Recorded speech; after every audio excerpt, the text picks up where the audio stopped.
Hello! Hi, everybody. Welcome back to a somewhat unscheduled bike club. I know I did say on Monday that there wasn't going to be a bike club this week, but I did lie to you. Actively Lied to you. No. They just popped up like, hey, who's available on Wednesday? And we all were, so hey, we're doing a bike club. Because there can't be one next week, unfortunately, as I am on Scraticus's channel for a one-shot. So that should be a lot of fun. You should check that out and go show Scrat some love, because he's a cool dude. And he's nice. He does good D&D. Alright, so the top of the session, do we have any announcements, plugs, statements, final words, anything? Yes, Hexwives. You can ask for it at your local comic shop. It's really cool. It's weird. It's gross. It's fun. It makes me laugh a lot. And that'll be coming out on Halloween.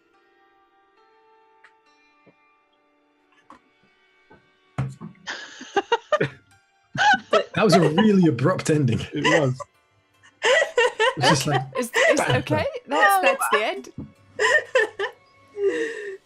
That's it. All right. Yeah. all right, okay. That's how you finish a sentence. Yep. Yeah. Wow.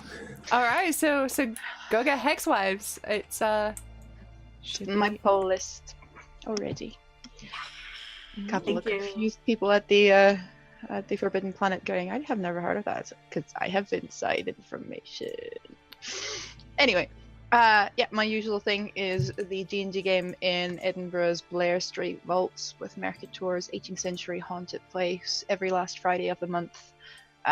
Although it's really just August and September, that's still technically planned, but you can still join us. There's still a couple of spots available. You can book at mercatours.co.uk, and you can rent the vaults for your own game if you ever wanted to play in a haunted location and terrify your players. It's fun. I've been having fun so far. Nobody died. Bit disappointing. Anyway, Okay. Jamie, Stu, announcements? You can see the other D&D game played on this channel on Monday nights, which is Kurion, which does feature Susie and Lydia. However, Lydia's not going to be here for a few weeks. Yeah,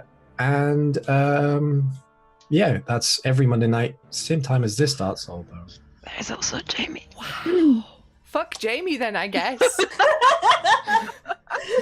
Wow. Wow, Jamie, how does it feel to get forgotten by your DM? Yeah, that was And supposed friend. I know. I'm not going to lie here because lying is bad. And I earnestly forgot Jamie was here. So after my grandma said how nice of a young man you were. It's been a long day, Jamie. So, forget Baba Lysaga. Who just wants to see Stu and Jamie fight? Oh, please don't. That'd be a very Fight, short fight, fight. fight, fight. Like on a rotating plinth and with the big cotton buds like from Gladiator? And with the And outfits. then Wolf shows up. Oh, wait. Wolf in his prime or Wolf now? Because I think I could take Wolf now. I don't think you could. I mean, Yeah, Jamie is also on Kurion. He plays a bard. He's very cool. He Wow, that sounds so sincere now. I know. Wow. he's like also there, I guess. Would you like a shovel or a trowel to dig further? I just got a JCB in, buddy. Went down Diggerland. Diggerland is a magical place. That's also a very regional joke. That is a very regional joke. So yeah, come join us for that. Which will be on Monday at 8 p.m. And you can join me on Sundays, and maybe before, I'm not sure yet, on my channel, which is the same as my Twitter handle, where we're going to be building a world. And this Sunday as well, might be playing Sunless Sea, which is one of my favorite games ever. And we're going to be playing that and talking about narrative design, because I want to talk about it and how it's different to writing. And what is your Twitch channel, perchance, Stuart? I said it's the same as my Twitter handle. Twitch.tv/I am Hidama. There you go. Because I am Hidama, but you can call me Stu. No, call him Hidama. No. For me, No. please. No, don't do that. No one calls me that. It's weird when people do call me that, and I'm like, who are you? Who are you talking to? I mean, you're kind of asking. Yeah, I know. Look, it's got too far gone now. I've realized my mistake after I've jumped off. After I've jumped off the cliff, all right? And I'm like, oh, shoot. A rough day. Let's be a little kinder. Come on, let's channel Mr. Rogers and let's be kind. And Bike Club. Every day is Bloody a rough day, Marissa, when you know these people. That's fair. So, Jamie, I you exist. got anything you want to fight back? You want to strike back? You want to shoot back? No, I'm above that.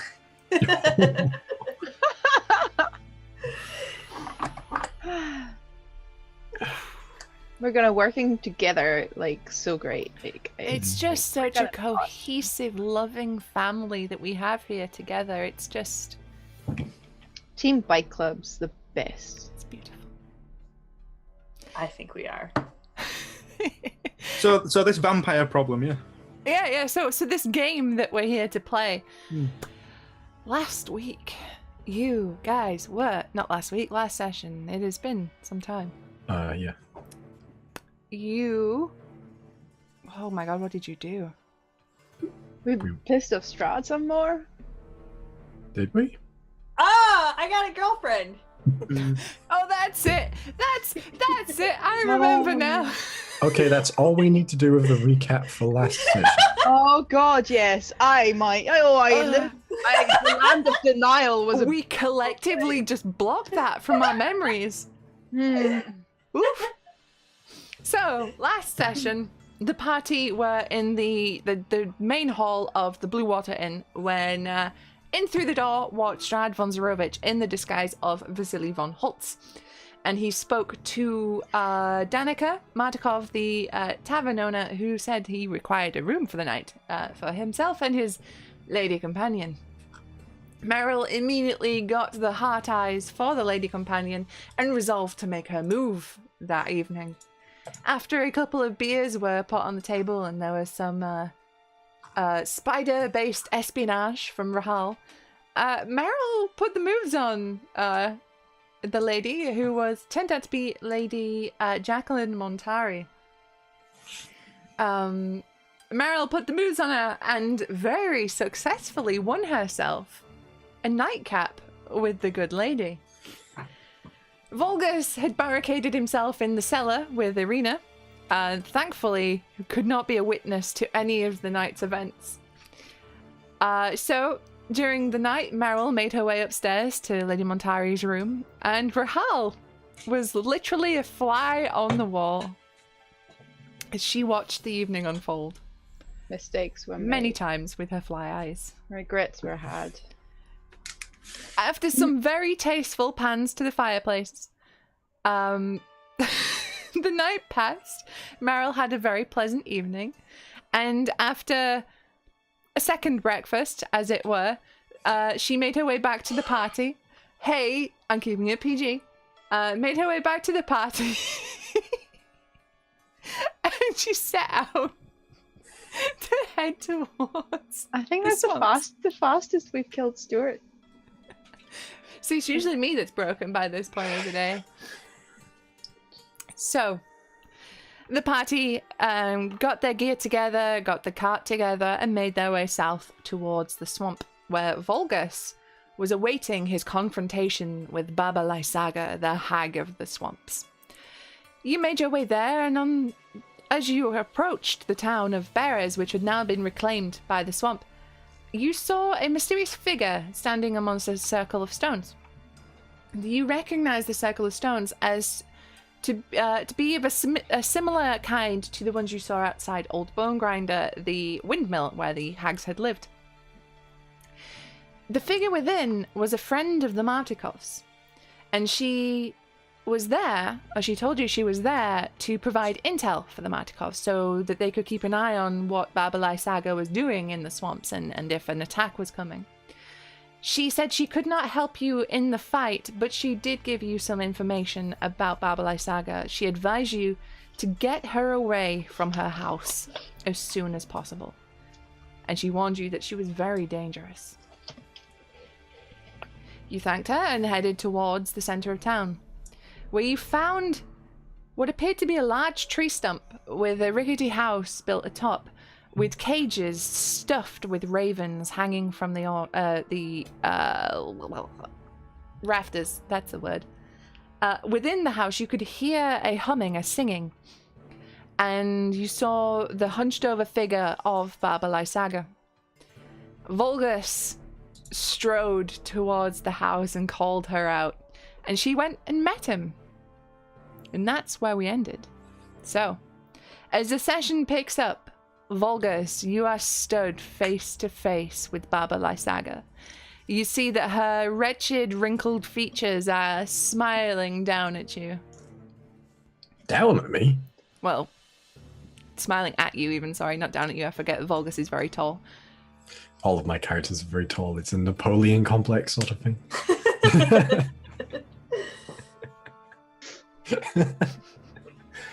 You said it. Preemptive strike. Right, if I do it to myself, you can't do it to me. That's very French of you. Poor Stu. I don't even know what to say to her in this instance. I didn't insult you. I just insulted the nation. Not you! Baba Lysaga! Okay. The hag, not the hag.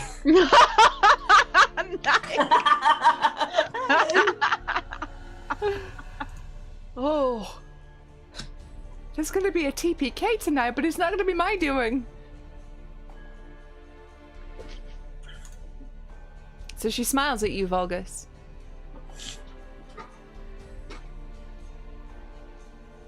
Sorry, there was just someone pulling a cart outside my window. Selling pastries by any chance? I goddamn hope not.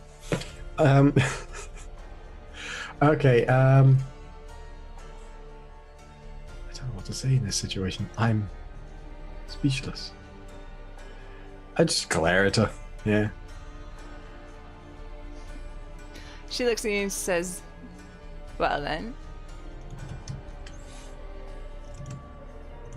Strike.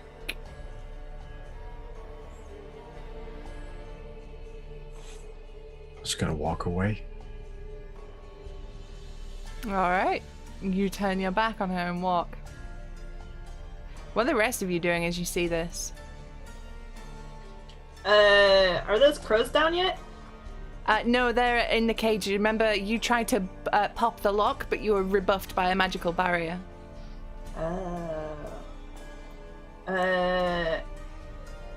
What? How do I, what are the rules with me controlling Piddlewick again? So, Piddlewick acts as if he's his own character, so when we're fighting, you use, he rolls his own initiative, so, but you control him. Okay. So, I could, like, ask him to try to pick the lock. And go, he's by me, right? Yeah, he is, yeah. Okay. I'm gonna lean over to him. I'm gonna point to the crow cage. I'm gonna say, little baby boy, we gotta rescue our friends there. They're in trouble. So let's go save them and be big heroes.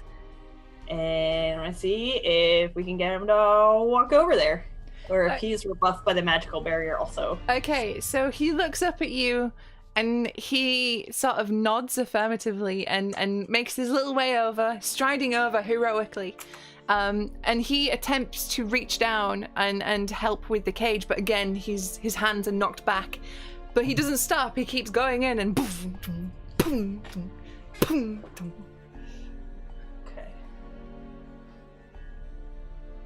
Can I have like a more in detail description of the space? Okay, so what you're looking at right now, where you are at the base of this large tree trunk that has this rickety house built on top of it. You've knocked down one of the cages that was hanging from the rafters of the house, which is a good, like, 20 feet up, at least. And it's on the ground in front of you. The ravens inside are squawking and trying to get out. But it's a long cage. It kind of looks like, like when you see in dungeons, like the bell-shaped cages that like skeletons dangle in because they've been kept in there. It's like that, but the bars are much closer to stop the birds from getting out. Is there like what's the space around?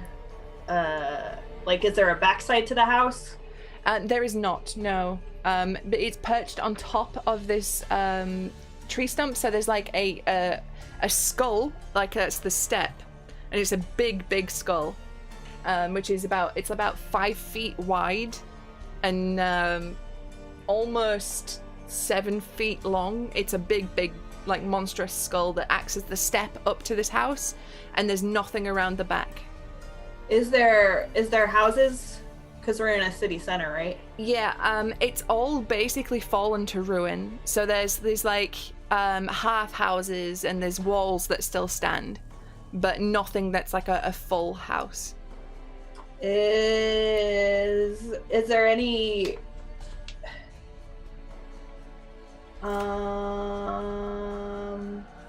somebody else do something? I need a minute to think. So how far is Lysaga away from us? And Volgus is on the way back to us now? Yeah, so it depends how far up you walked with Volgus, because Volgus walked right up to the house. I would stay with the ravens.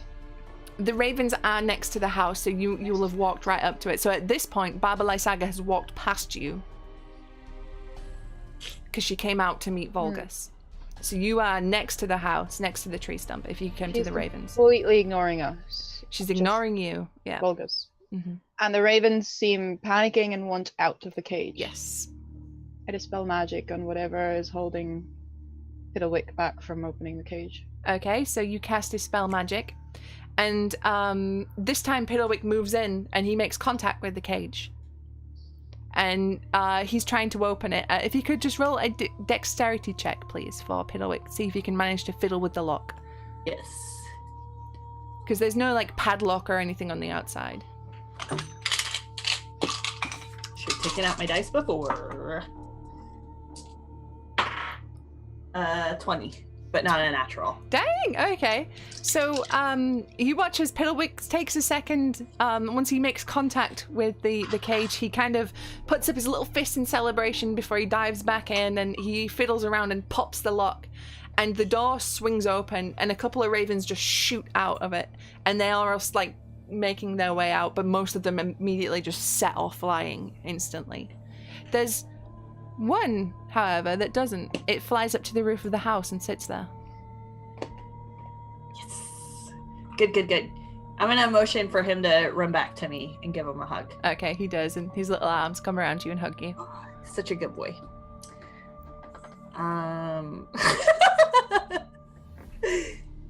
Stu, he is a good boy.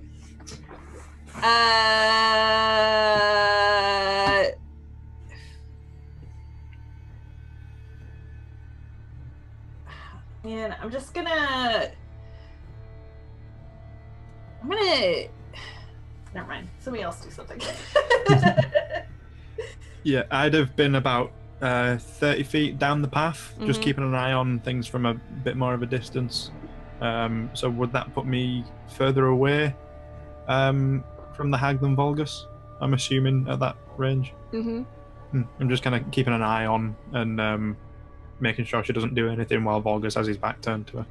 All right, because where you are now, and where Rahal and Meryl is, Baba Lysaga is like in the midpoint between you two. Okay. So, and Volgus is on his way back to you. I'm walking very slowly. All right. I'm sort of quizzically looking at Volgus because aren't we here to kill her? I'm just gonna follow his lead because he has the most knowledge. So I'm just gonna copy whatever Volgus does. Okay. Give me a second. You hear her mutter something under her breath. She says, she mutters, so dramatic. And Kerchak, I need you to make me a wisdom saving throw. Ooh. It's not the best. Ooh, but when you roll an 18, so that's a 19. 19, okay. Vulgus, as you walk back to Kerchak, you see around his head this horrible, twisted-looking crown appear to form around him. And you see his brow furrow in concentration as if something is trying to pierce his mind before he shakes his head and you see it dissipate. And I would like everybody to roll initiative. Ooh. Okay, not as good.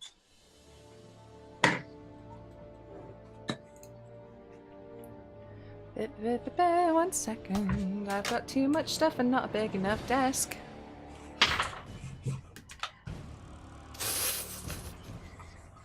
Jesus Christ. Okay. Alright, 25 to 20. 27. 20 to 15. 17. 15 to 10. Piddlewick has 13. Piddlewick. Yep. Okay, 10 to 5. 9. 8.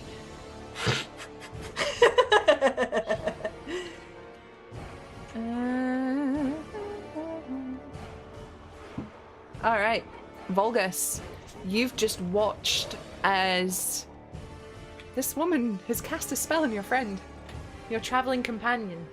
He seemed to have been unaffected by it for now. What do you do? Okay. What do I do in this situation? That's a good question. I am going to keep walking back towards Kerchak. And then I am going to hold my action until Kerchak moves into melee with her, and I'm holding a spell. Alright. Rahal. Specifically hold person. Cool. Rahal, there's been a flutter of ravens in front of you as the cages popped open. You saw Baba Lysaga in the periphery reach out towards Kerchak, and you saw something twisted and horrific appear before his head. What do you do? Vulgus doesn't seem to be reacting to it yet. This is on, and I am going to cast Moonbeam.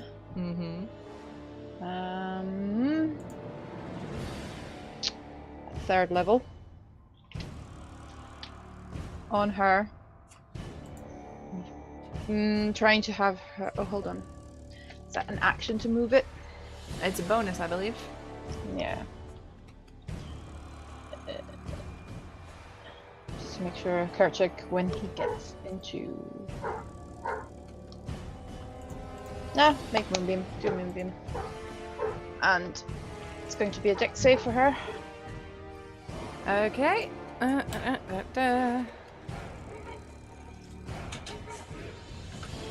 need to get her away from the house. How do we get her away from the house?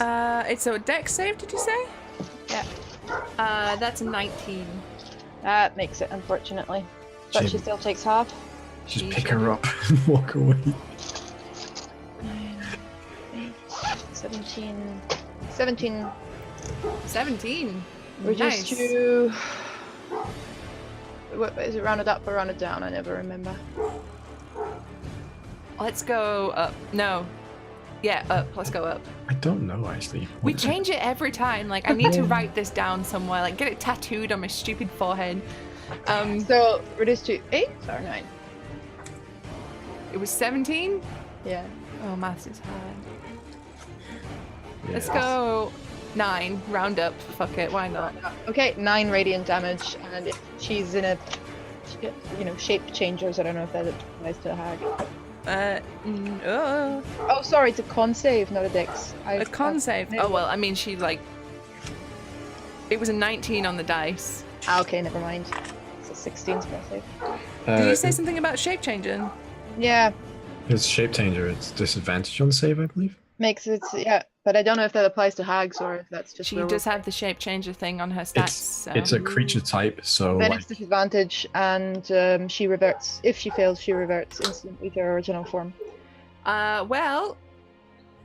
That is much less good. That's a 13 with the No, disadvantage. that doesn't make it. So she takes a full 17. So she takes the full 17. And she becomes probably slightly less sexy. She wasn't sexy to begin with. I know. She was in her natural form when you turned up. also round down according to page 7 of the rulebook. Yeah. We are perfect. We have played D&D like so many times. We're so Yeah. professional. This, Oh my you know, God. it's a professional outfit. It changes on a weekly basis in Courion. Yeah. It's whatever I'm feeling like during that day. Whichever is easiest around to, which I know sounds silly. But...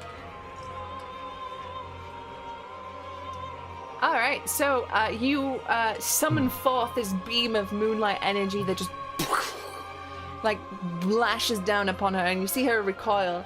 And for a second, you see her form change shapes, and she goes from the horrible, hideous hag that she is now to a beautiful young woman, to a handsome man, and then back again to like. Say that again. How do you spell that? You spell it like. Can you use it in a sentence? I'm not gonna keep making this out. You know what it is by now.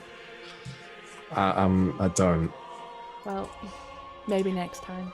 As we established, I'm very forgetful. You know. So, Who are you? Marissa, Yes. what is sweet baby Piddlewick doing? He's gonna shoot a dart at her. Yeah.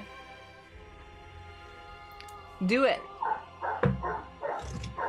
Let me figure out how to do this. Oh, no.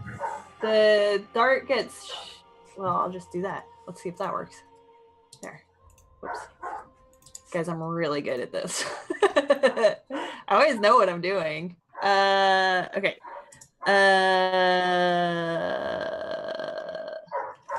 So 21 to hit. 21. 21 to hit will hit. What's his spell DC? Let me have a look. Did I write it somewhere for you? I'm sure that I must have. His spell DC? Yes. His is. It's 12. I've just seen it there. I found Oh, it. okay. How much So- damage does the dart do? It doesn't do much, but it's the sleeping. Oh, so the sleeping is calculated off the spell. I see. I got it. I know how things work. Okay. It does 1d plus 4. 1d4. 1d4 plus 7. Jesus. Piddlewick is He's a strong boy. That's a 4 plus a 7 is 11. Nice! I can do math!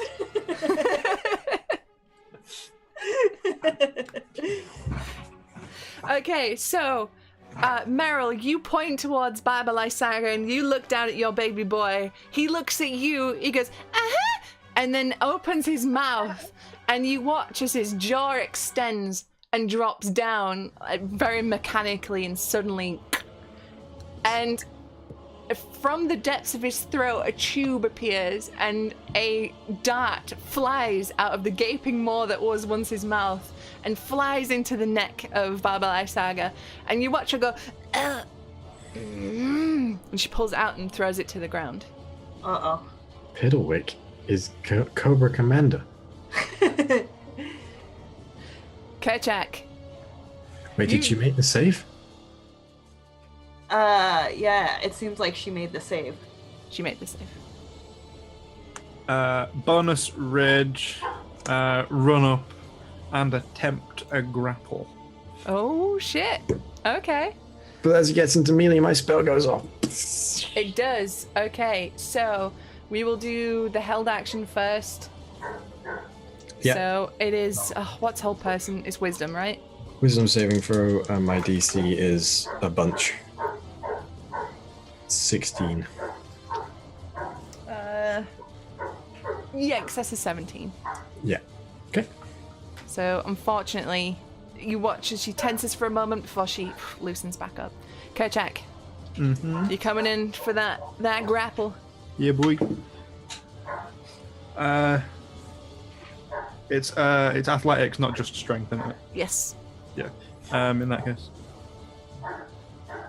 And if 26. If you're raging, you have advantage. Oh. Yeah, you do. You. 26. It was a 1. Okay, so you run up and you sort of like spear tackle her, you grab her and put your arms around her.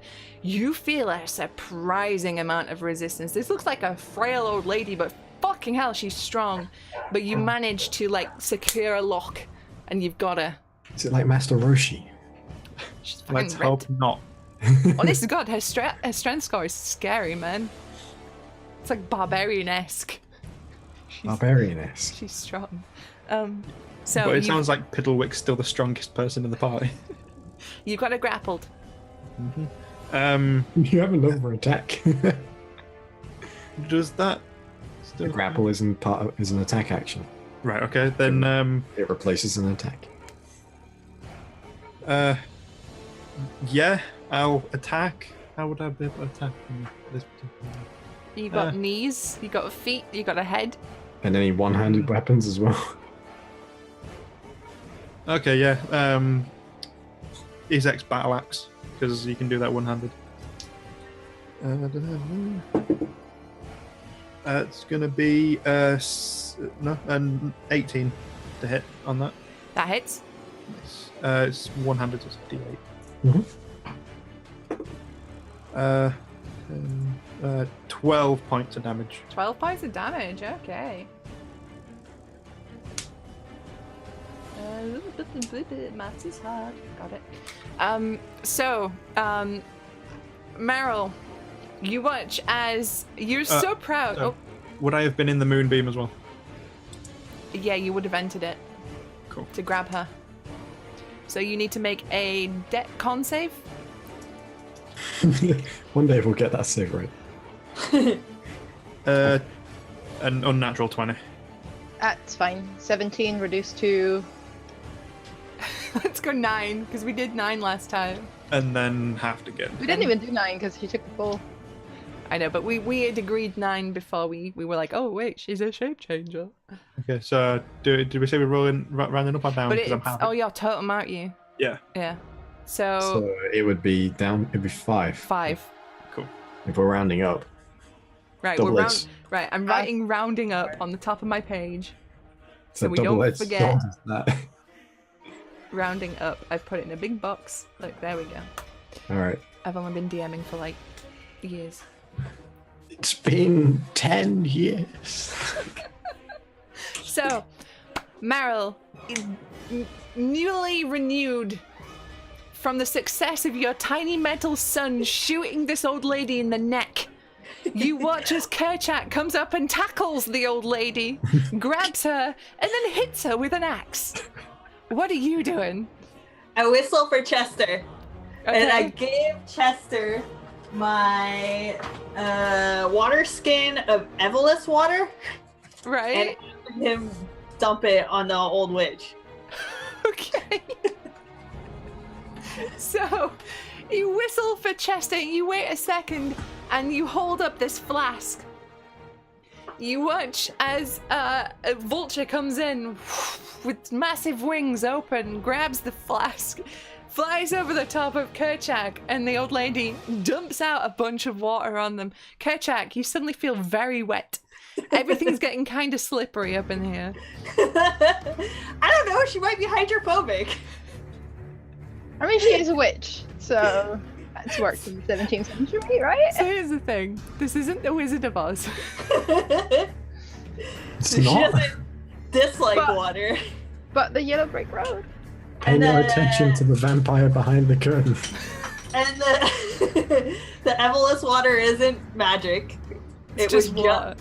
It's just that that guy happened to live in the water. Okay. Look. I'm not smart. What do you want out of me? This is the water from the little pond that Yeah. she saw Sergei in. Yeah. It's magic hag killing water. It does 1,000 damage.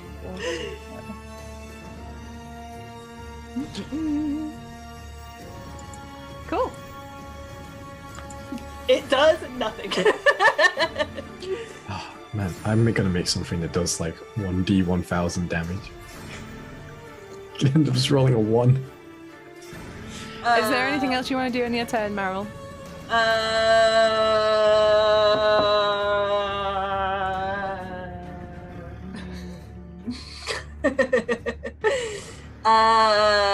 I guess. Wait, I do have magic.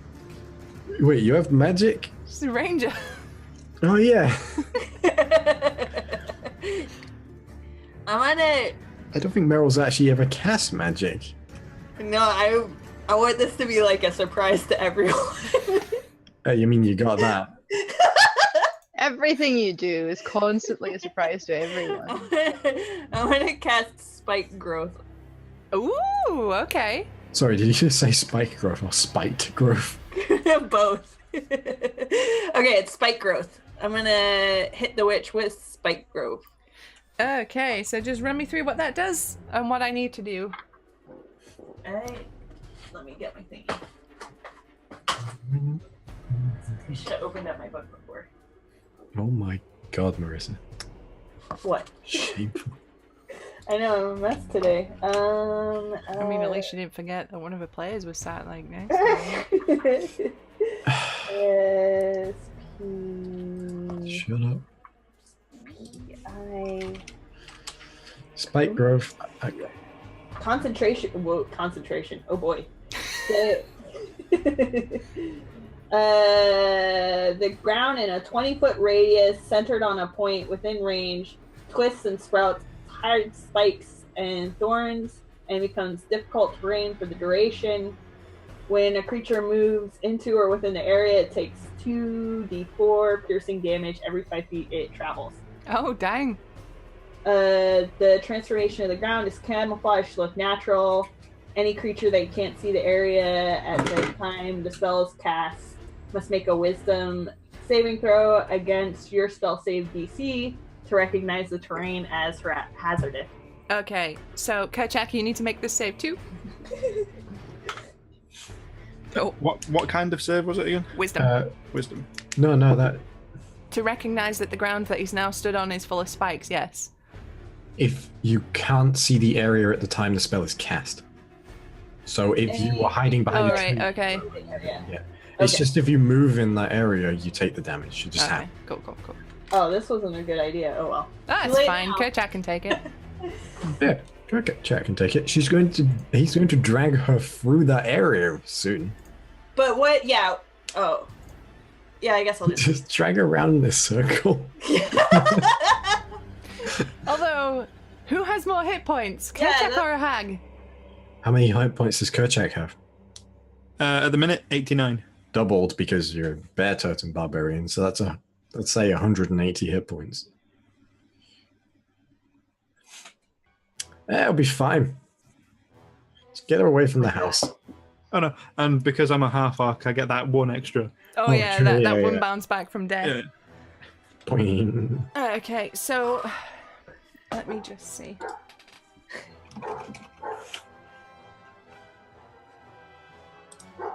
Oh. Yeah, that'll be fun. That's never a good sign.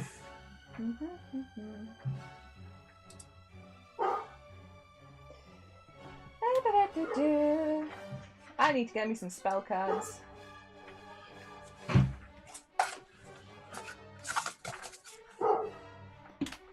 Right.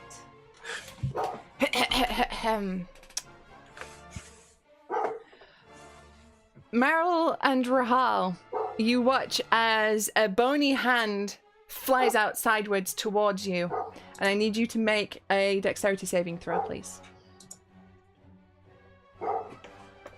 Oh, and one for Piddlewick too.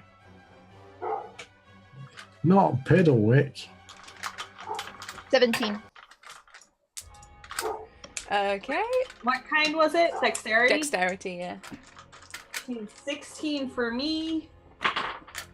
19 for Piddlewick. Is Okay. Piddlewick just better than Meryl? No. I think we figured that out before. Yeah. He just has a different skill set and also Yeah. apparently better luck. There we go. We thought your character was Meryl all along, but it's actually Piddlewick. Meryl is the pawn. Mm-hmm.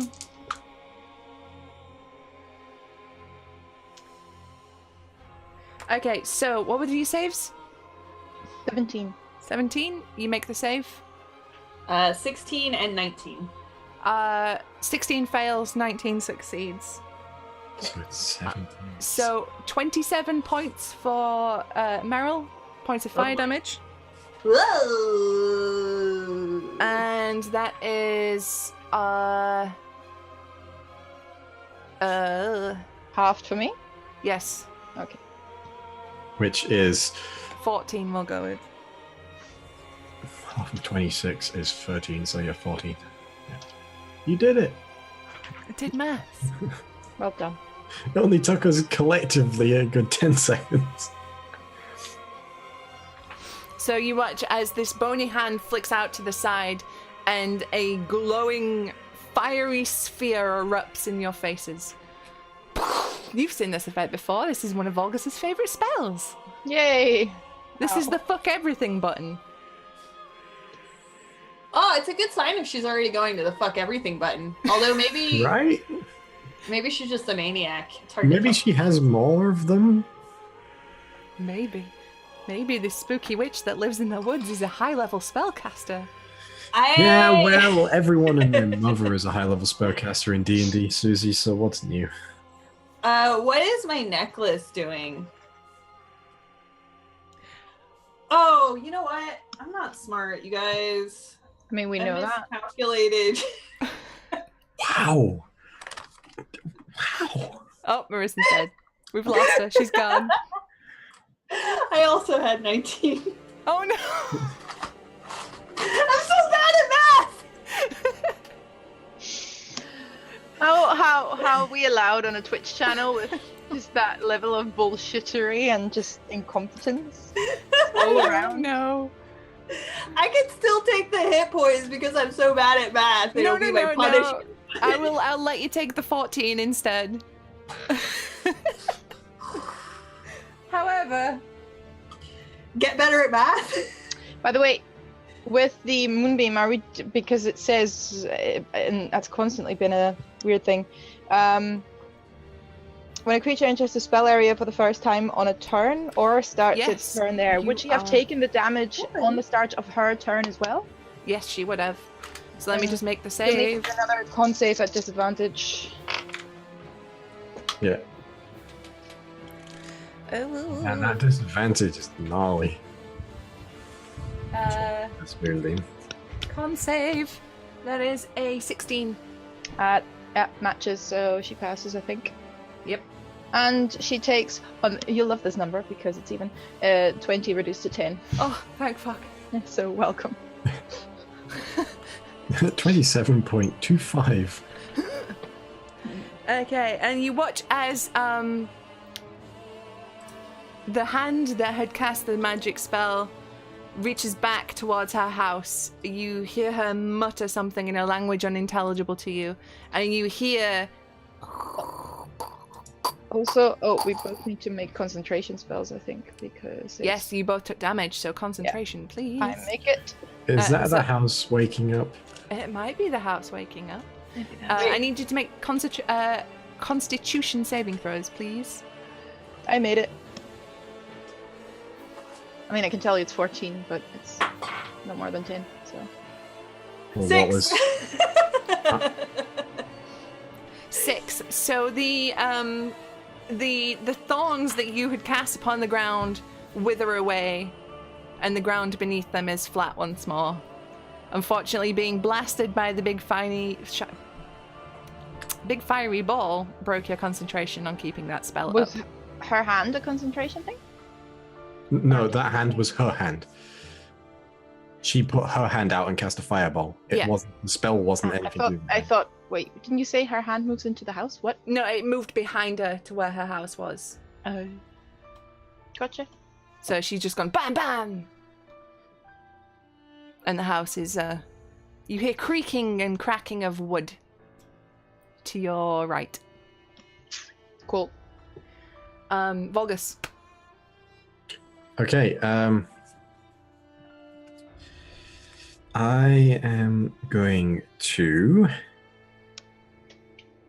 very quickly cast a 4th level spiritual weapon. Ooh. And it is just a sheet of flame. And I am just like, it's just a, like, you know, looks kind of sword-esque, but it's fire. And I'm going to hit her with it. Oh, please don't die. Yeah. I'm going to hit her with it when I can actually find the spell. Because I can't remember how many D8 it is. I think it's 3 or 4 D8 on this level. I don't know. Sorry, I should have found this beforehand, but I'm useless, so... We're all a mess today. Yeah, it's the heat. I don't think today is really qualified. I'm just a mess. Come on. There we go. Spiritual weapon. 1d8 for every 2 levels above second, so it's 2d8. So, okay. So, attack roll. Spiritual weapon, 1d8 plus spellcasting modifier, and damage increases by 1d8 for every 2 slot levels above second, so it's 2d8. Okay. To hit is a hell of a lot. It's like over 20. Okay, that hits. Yeah, 23. Okay, so that's 2d8. So that's 7 plus 5 is 12 plus my spellcasting modifier, so that is 17 points of radiant damage. 17 points of radiant damage. Nice. Yeah. And then as an action, I'm going to cast Sacred Flame on her, which is a dexterity saving throw. Okay. No, wait. Spiritual weapon is a bonus action. Oh, okay. And you can cast, you can cast a cantrip. Yep. Cool. Yep. Go ahead. Okay. That's a dexterity saving throw. It is. It sure is. Oh, that's a lot. Does being grappled do anything to that? No, it just reduces your speed to 0. It means she can't run away. Yeah. Grappling is a very disappointing condition. It keeps her in the moonbeam though, which shape-changing wise I think is not a bad thing. Yeah. Yeah. So it's higher than a 16, right? Yes. Yeah. So she didn't take anything because it's cantrip. Okay, and then I'm just going to sort of circle strafe around so I'm not clumped with like Rahal and Meryl. I want to keep myself apart from everybody else.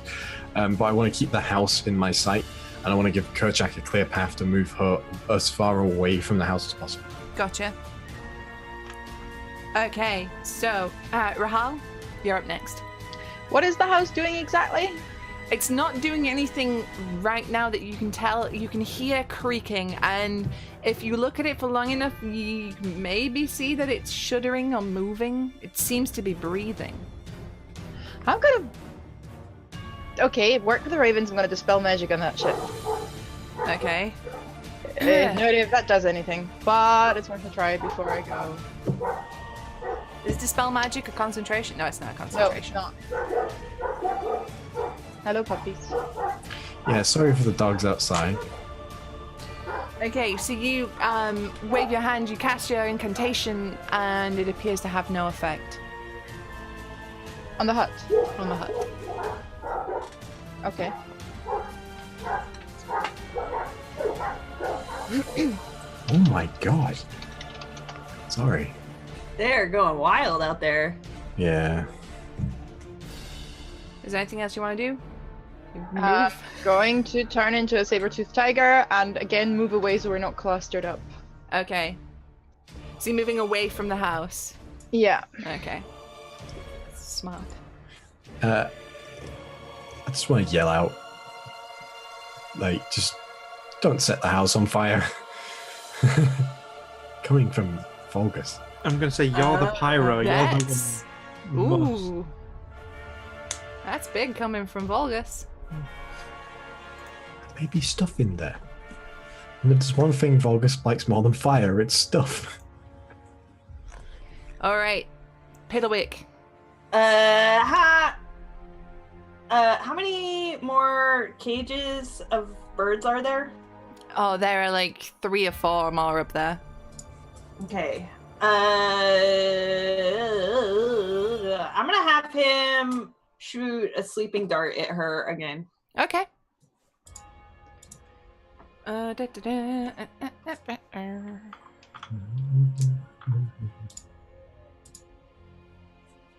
She fails the save. Let's make sure that he gave enough to hit her. Ah! Oh yeah. So yeah, I rolled. Uh-oh. Uh-oh. He'd not hit. No hit. Oh, bummer. Okay. Well, 12. I don't think that's gonna do 12 it. doesn't hit, unfortunately, no. So No. even though she failed the save, it doesn't matter because he missed. But she would have. Bad luck. She would have failed. What did she That roll? would have been so Like, convenient. Oh. It was Ah! low. It was really low. I shouldn't have been honest, man. That'll teach me. Alright, Kerchat, is there anything else you want to do with Piddlewick? Okay. Kerchak, I need you to make a con save. You're in Moonbeam. Mm-hmm. Oh, that's a lot. Like 25.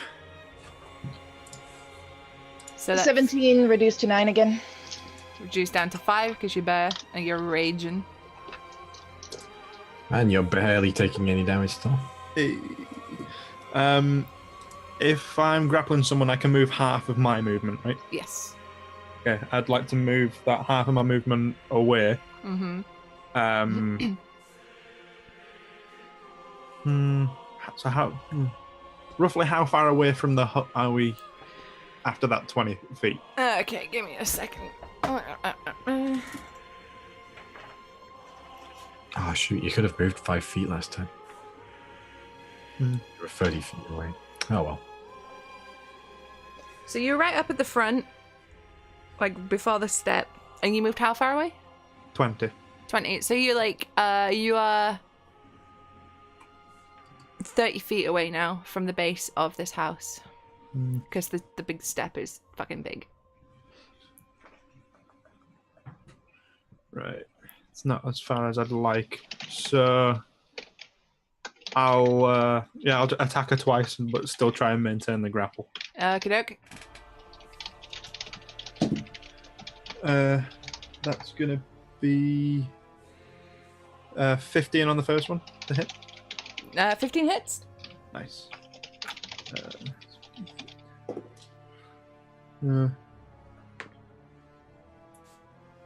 It's gonna be a 9 points of damage on the first one. 9 on the first, yep. Second one's gonna be a natural 20. Oh, shit!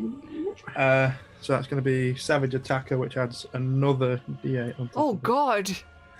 So that's, what, 3d8? 3D8, yeah. Ooh, that's an 8, a 6, and a 4, so 10, 18 plus 5, 18 plus... No, 18 plus 2 because of Rage, and then plus 5, so 25. Woo! Okay, that is a big, big hit. Okay, and you see her, like, visibly grimace and scowl in pain.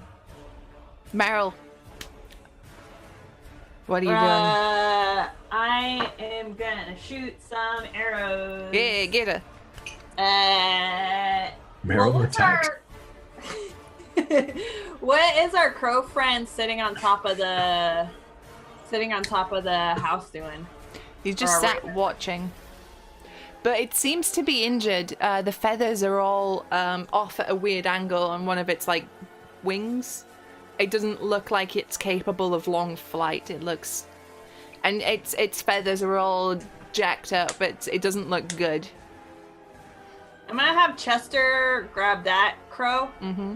and bring it to me, and then I'm gonna shoot some arrows at the witch, I guess. Okay.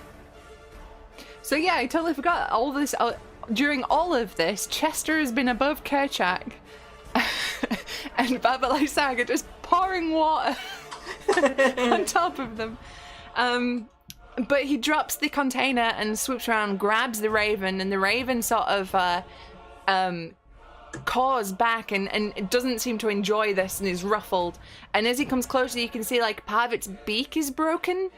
And it's one of its eyes is like swollen and it's almost shut. This thing looks super jacked up. But Chester comes back to you with the raven in his claws, and you're gonna shoot her. Yeah, I'm gonna shoot. the Shoot witch. her. So that's a 10. Nope. Did you add? How much do you add to And these? that's a 7.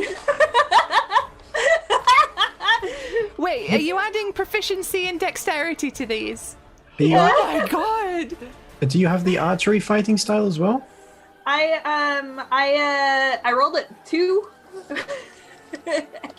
And I rolled a 3. Oh my god.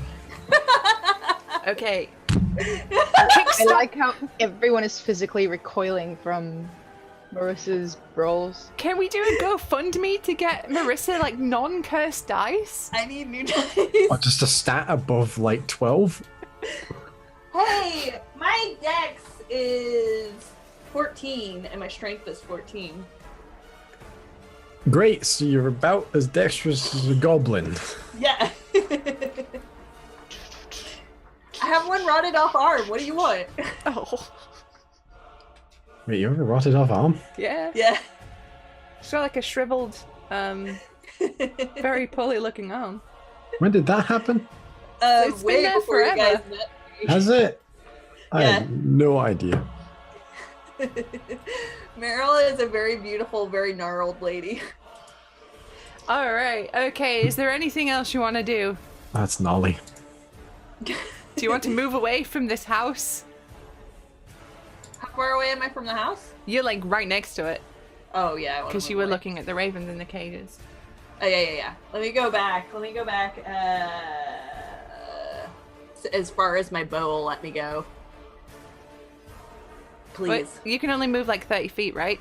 In a Okay, turn. 30 feet. Yeah, so you scamper 30 feet away. Okay, Kerchak, you watch as Lysaga grins at you and she brings up a gnarled hand and shoves it into your face, and I need you to make a Constitution saving throw. Are they still in the moonbeam? 21. They are still in the moonbeam. No, 21. I moved out. Oh no, we're not anymore, we moved. Yeah, Kerchak dragged them away. Okay.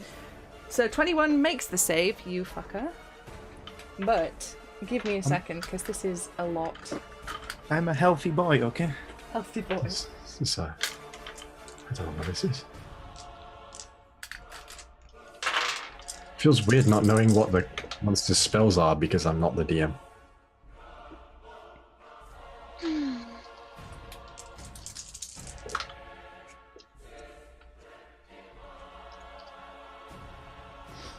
Okay, you take 19 points of necrotic damage. So have that to... 9. 10. Let's say 10. Was that with it halved because of the save and then half because of the... Yes, that was everything there, because half because you turn.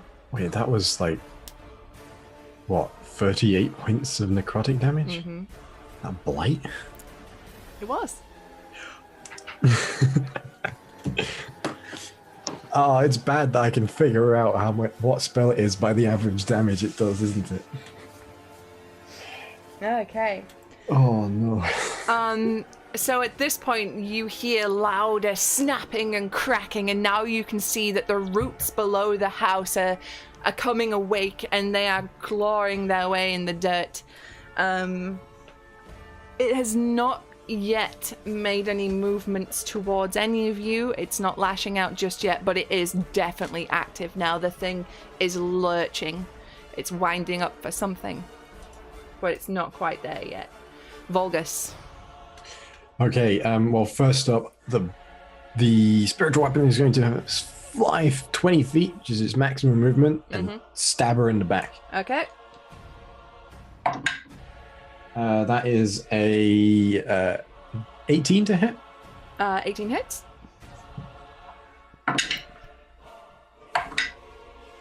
So that is 14. No, wait. 8 plus 3 is 12, plus 5 is 17. 17. 17 points of radiant damage. Okay. And then for my action, I am going to cast a guiding bolt at her. A first level guiding bolt. To give maybe Kerchak some advantage. Or maybe someone else some advantage. So that's going to be a 21 to hit. 21 hits. That's 46. Ooh, not the best rolls. 12 points of radiant damage on that one as I blast her with a ball of light. And the next attack against her has advantage. Okie dokie. Until my next turn. Alright. Okay, cool. Rahal. I'm going to, having transformed into the saber-toothed tiger, pounce at her. Mm-hmm. Try and knock her prone with a claw attack. Yep. So... Wait, you're gonna try and knock her down? She's being grappled by Kerchak. Okay. Can I not knock her out of the grasp, or, I don't know, working together there? Here's the weird thing. This is obviously DM call, but by the rules, because it's wonky, she can be both knocked down and be grappled by someone who is not prone. Oh, it's like somebody's standing over her. It's like wrestling. Oh, this Kerchak got the We're gonna boot on tag her. team. Alright, okay, let's go with that. Let's go with, if you do knock her down, Kerchak has the pin. Okay, if I hit with a It's claw the- attack. it's Hold the on. boot on her throat. Yes, that is 20 to hit. 20 hits? Did you roll with advantage? Yes, because the first one was a 3. Okay. Oof. My advantage did something. Thank you very much. So she takes 4, 9, 14 slashing damage. Ooh, okay, nice, nice. She has to pass a DC 14 strength saving throw. Strength. She is strong. She's swole. Swole, Grandma. Yeah, that's It's DC what, sorry? 14. 16. So she's not knocked prone. But she did suddenly get a saber-toothed tiger go whack! Slamming into her. She's like, ow. Okay, cool. Alright, is there anything else you want to do? Are you going to stay up in her grill? Metaphorically speaking. I don't know if we do flanking here, but I'm gonna stay with her for now, and the moonbeam is somewhere else. Alright. Can you It's a not? full action to, it's a full Oh, action. is it a full action to move? Wow. But technically, if the hut wanted to get closer to us, would it then walk through the moonbeam? Technically, I suppose, yeah. Susie's like, yeah. Yes? Is the hut a I shapeshifter? guess. That is a good point. Yeah, is the hut a shapeshifter? Does this hit the moonbeam and then collapse again into a house? No, unfortunately not, no. It just goes from this big monstrous hut to a cottage. When the moon arrives. Alright, Marissa, Piddlewick, what's Piddlewick doing? What's sweet baby Piddlewick doing? It seems like there's not a lot of room to there's not a lot of room for him to shoot, right? Because there's people all over the witch. You can shoot through friendlies. He's an expert marksman. Okay. Marks thing. Mac's mouth. Hey, he's a boy. Boy, read these runes, boy. Let's try ye old sleeping dart again. Yeah, do it. Oh wait, I have a question. Do these regen? Or Yes, is they this do. like- Yeah, okay. they do. For a long rest, right? Long rest. Yeah. What do we get here? It would be a 27. Okay. 27. It hits. Oh shit, that hits. Yeah. Okay, so let me just make the. Nope, that's a D12. What am I doing rolling that? No, you can still roll that. No. Five. No, roll that. Roll No, the. no. How about try the D4? No. Come on! Did you do the shitty rolls I usually do? She failed. Yeah! My good boy! My good boy! So she falls asleep, right? It's like a DC fucking 12 save, and I failed twice in a row. All right, maybe Piddlewick isn't a horrible monster. Kerchak, she's been struggling against you this entire time, and you know, she's throwing elbows and like teeth are coming in, and you're keeping her at bay and keeping a good hold on her. But suddenly, you watch as out your periphery, Piddlewick unhinges his jaw like a constrictor, and pff, a dart flies out, and it hits her in the neck, and her eyes go wide for a moment before she goes limp in your arms. Carry her away from the hut. Yeah, technically that Run. would negate the whole half movement now. I'd say so. Struggling against it. Well, Yeah. yeah, because she's not grappling anymore. Yeah. She's just. She's Fireman. sleeping. Fireman Yeah, carry. We're 40 feet. up! Woo! Is he okay now? No, unfortunately. Oh yes, it is Kerchak's Yeah. turn. Oh my god, what Can you a tie her up as well? what a play! Wait, no. Action dash as well. I was gonna. Yeah. So dash over the away. shoulder, 80 Uh-huh. feet. Okay, you are gone. You dashed away with an old lady on your shoulder. You've nabbed old Lizzie and made off with her. I'm just picturing it very Scooby-Doo right now. Yeah, I'm yeah. The picturing. funny thing is, I mean, I should have transformed into a Great Dane, but I'm a saber-toothed tiger and I'm just behind you because I also have 40 feet movement. Okay, and as you, you've thrown her over her shoulder, like the hairpin has fallen out and this scraggly white hair just dangling and just flopping as you run off. I can't imagine us looking anything but like the Queen. Meryl, Just because it's funny. what are you doing? Baba Lysaga is unconscious and being carried away by your big burly half-orc friend. I'm gonna yell, tie her up. Mm-hmm. I have a question. Yeah. What's the house doing?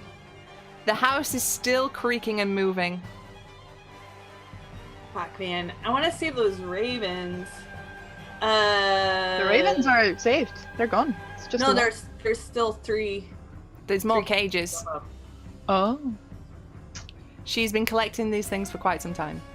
Yeah.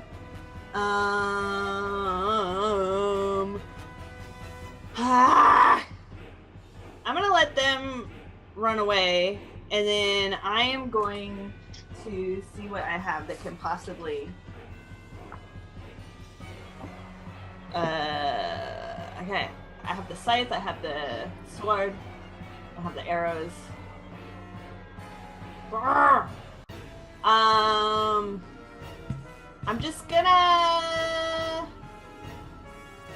gonna scramble over to the house and try to break loose, or I'm gonna try to unlock the cages. Okay, so you're going up into the house area. I just want clarification. Is it outside the rafters? Yes, so imagine like a roof with a bit of an overhang. Yeah. So they're on the outside wall of the house.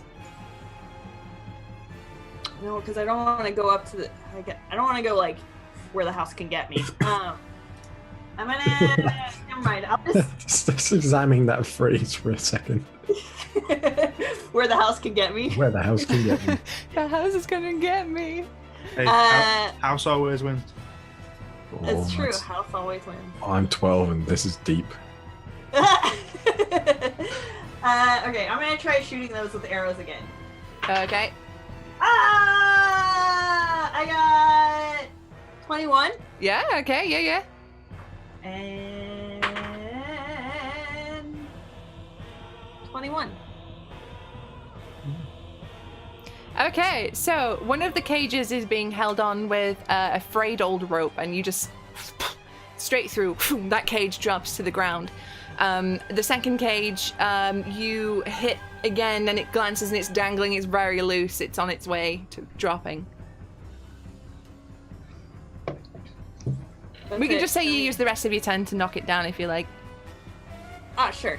Alright, so you knock the other cage down. So the cages are down on the ground. Okay. Alright. Okay, so it's Baba Lysaga's turn. She's asleep. It's the house's turn. Okay. There is a very loud groan from the house. It's not a groan like from a person. It's a wood, a deep woody groan. Oh Jesus fucking Christ. Oh, okay. Meryl, you watch as one of the roots next to you springs out of the ground, and you watch it basically like explode out of the dirt. There's dirt and small rocks flying everywhere. You watch it reach around on the ground until it curls around a rock. And hey, Jamie. Yeah. Does 28 hit you? Yeah. Thing again. How close am I to the house? You're like 30 feet away at this point. Oh, I'm gonna give the house disadvantage. Oh wait, no, wait. Does it have eyes? No, Okay, never mind. you can't warding flare this. I blind the house. Okay.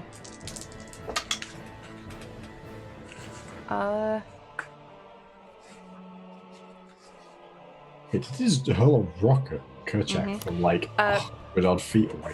So that's 25 halved to 13 because we're rounding up.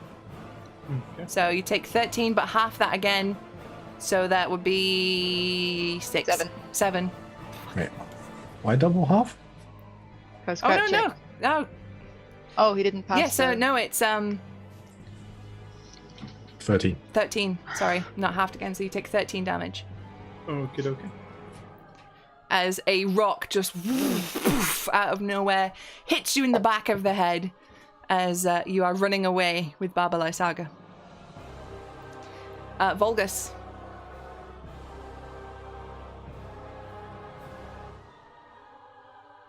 Muted. You're muted.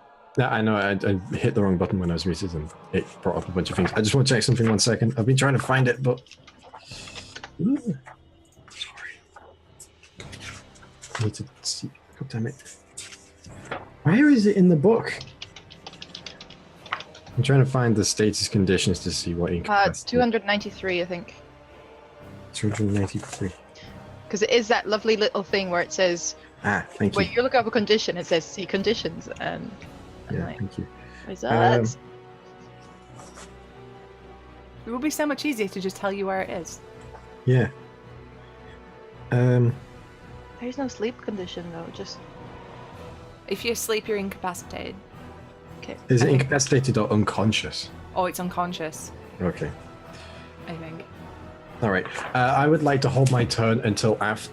Oh, yeah, I found it. It's unconscious. So, and I would like to hold my turn until after Kerchak delivers the executioner blow, and I'm going to hold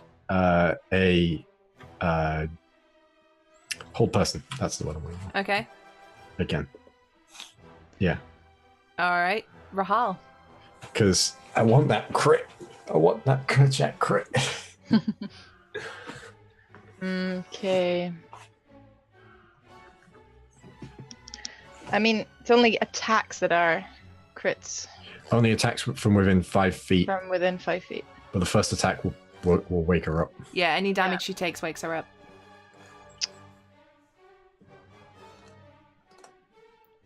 How far are we now away from everything? Are we still running, or are we now waiting? Well, Well- you're now like 95. No, Kerchak is 95 feet away from the house. Yeah. Because he ran a long way. I moved up 30 feet on my turn and then moved the sword 20 feet as well, so like following. So if you use your movement, you could. I think you've got 40, right? You can I've got 40, so I can catch up. pull 80. Oh, yeah, you can if you dash. Mm-hmm. I will. Can I use a free action to say, what are we doing with her? I mean, aren't you a cat right now? Fuck yeah, I am. God, I forgot that. Moonbeam is still there. It's 120 feet. So I'm going to use my regular action for 40 feet and then move the moonbeam onto the house. Gotcha. That's what I'm doing. All right. And use my 40 feet to go towards Kerchak and the hag. Okie doke.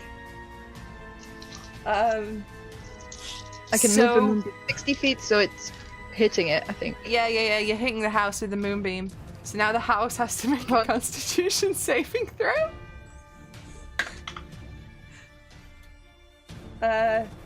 14? Does not make it. Oh, okay. What's the So it damage on the takes house? the full 18 radiant damage. 18. And I don't know if shape changing does anything. Is the house a shapeshift? The house, unfortunately, is not a shapeshifter. It's Probably more not. like It's a not. construct or It's an something. unaligned construct. It's not. Hold It's not a warehouse. What was that damage again? 18? Yes, Come on, that was good. I No. liked that. That was good. Oh, it was good. it's pretty good. Yeah. I must concede. Okay. So the beam of moon comes down upon the house and I don't know. I don't know anymore. So, is there anything else you want to do, Rahal? By the light of the moon. She'll punish you.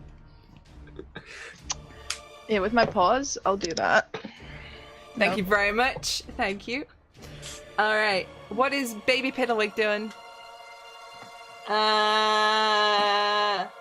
Can you sleep out the house? You cannot sleep at a house.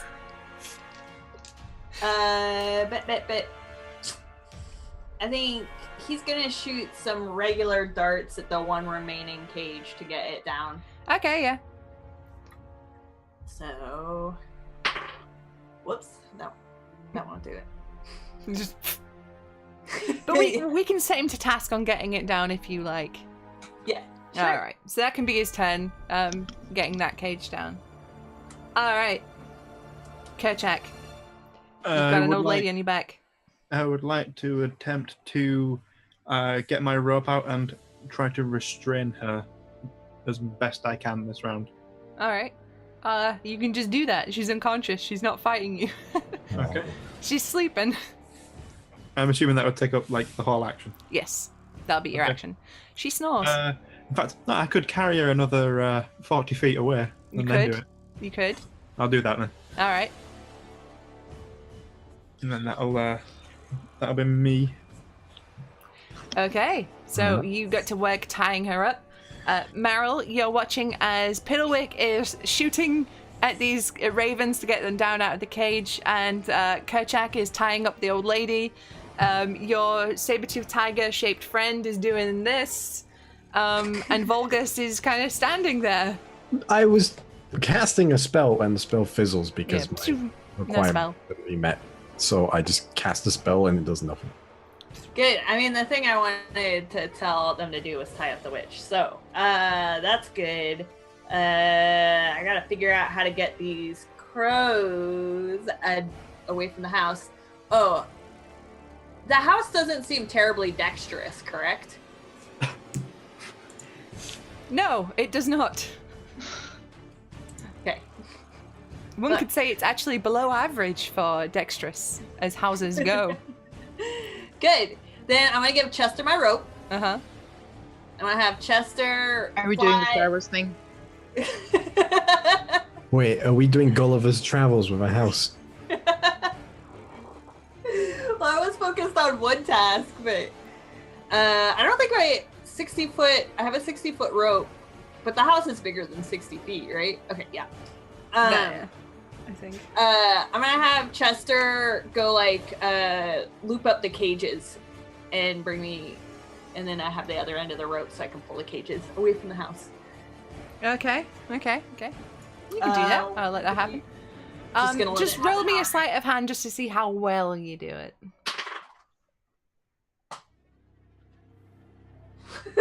Oh no.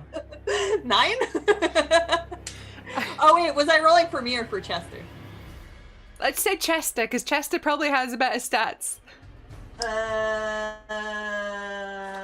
Chester got a 10. Wow, Chester does actually have better stats than Mero. Oh yeah. Okay, absolutely. there's a bit of fumbling in moments where you both drop the rope, but you manage to accomplish your task. Great. You get them looped. You won't be able to drag them away just yet, but that was getting at all the cages, getting them sorted so you can get them away on your next turn. Lysaga is sleeping again. There's no save for sleep, right? It's just until she gets bapped or someone wakes her up. Is it as the sleep spell? Yeah. I will look for you momentarily. I don't think there's a save for sleep. I don't think there is, no. It's just until you get hit or someone wakes you up. Yeah. Alright, so she's just still snoring on the ground. Meryl, as you are focusing on sorting these cages out, you don't see the giant root behind you lift up in the air. 30 hits. It does take moon damage. But it does take moonbeam damage. Let me roll that save. Moon. It makes a save. 21. Okay. Wow. That's still 11 reduced to 6 radiant damage. Alright, okay. How much damage do I take? I'm about to find out, but it's gonna be a lot, and I'm sorry. That's okay. These things happen. I made a choice to not run away and to save some ravens instead. What's your next character gonna be? Better than this one. Sorry. Don't you dare.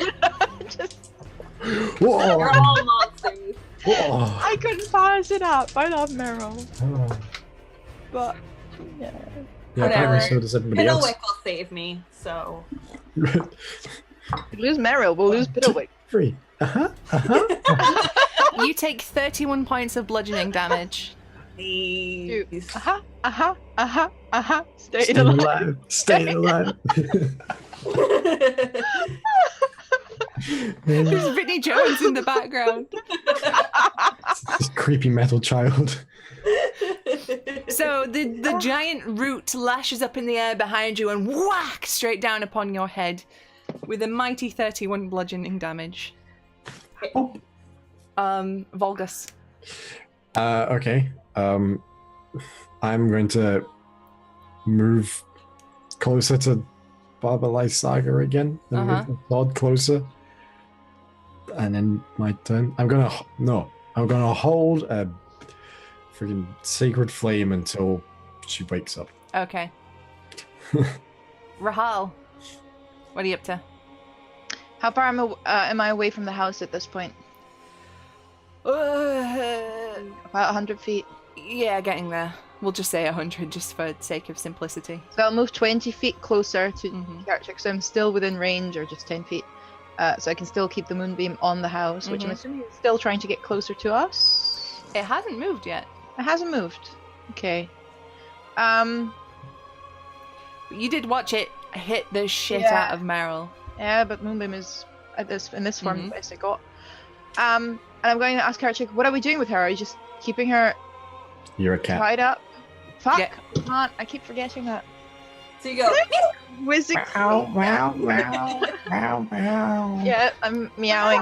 Meow. I feel like a saber-tooth. What just happened to us?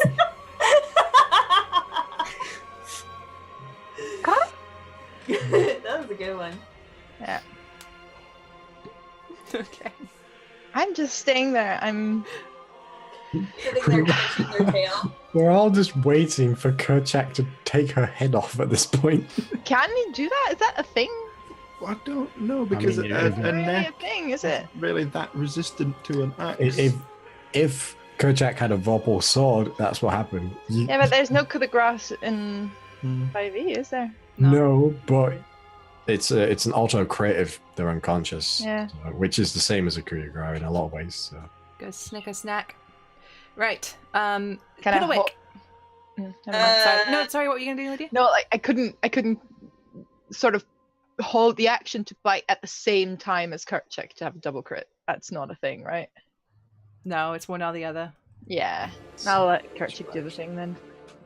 I mean, you can bite her afterwards. She'll If still she be, survives. she'll still be Still be- prone. Yeah, That means- I'm. It will have advantage. Yeah, I'll do that. Then I'll move up and wait with the bite. Okay, so still in range from Moonbeam. Yeah. Okay. How far are they all from us? They're like 30 feet from me. No, everybody's miles from you now. We're Oh, we're 120 feet away from you. Okay, I'm gonna point and send Piddlewick over to the group. Okay. And his little legs start going, and he runs as far as he can. He can't stop him. He's the He's the ginger Piddlewick boy. man. All right. He does a little Oh wait, cartwheel he has thing. just left melee range of the house. Attack of shit. opportunity. Yep. Oh god, I really don't. Oh no. I'm sure Piddlewick Oh no, he would. can't. I'm sure Piddlewick would have disengaged from the house. Yeah. Piddlewick doesn't have disengage unless he used his action to disengage. Did he use his action to disengage, Marissa? Did he? Oh god! Say Don't yes. get this pressure on me! Just Unless say you want to yes. lose your Yes. son. Yes! Yes!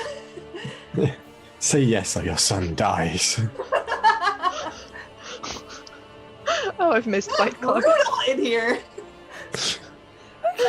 Okay. So the house doesn't murder Marissa's son. God. Kerchak. You've tied up an old lady now. Mhm. I would have wanted to gag her, but I forgot to say that. You did, would- didn't you? I It didn't did. happen.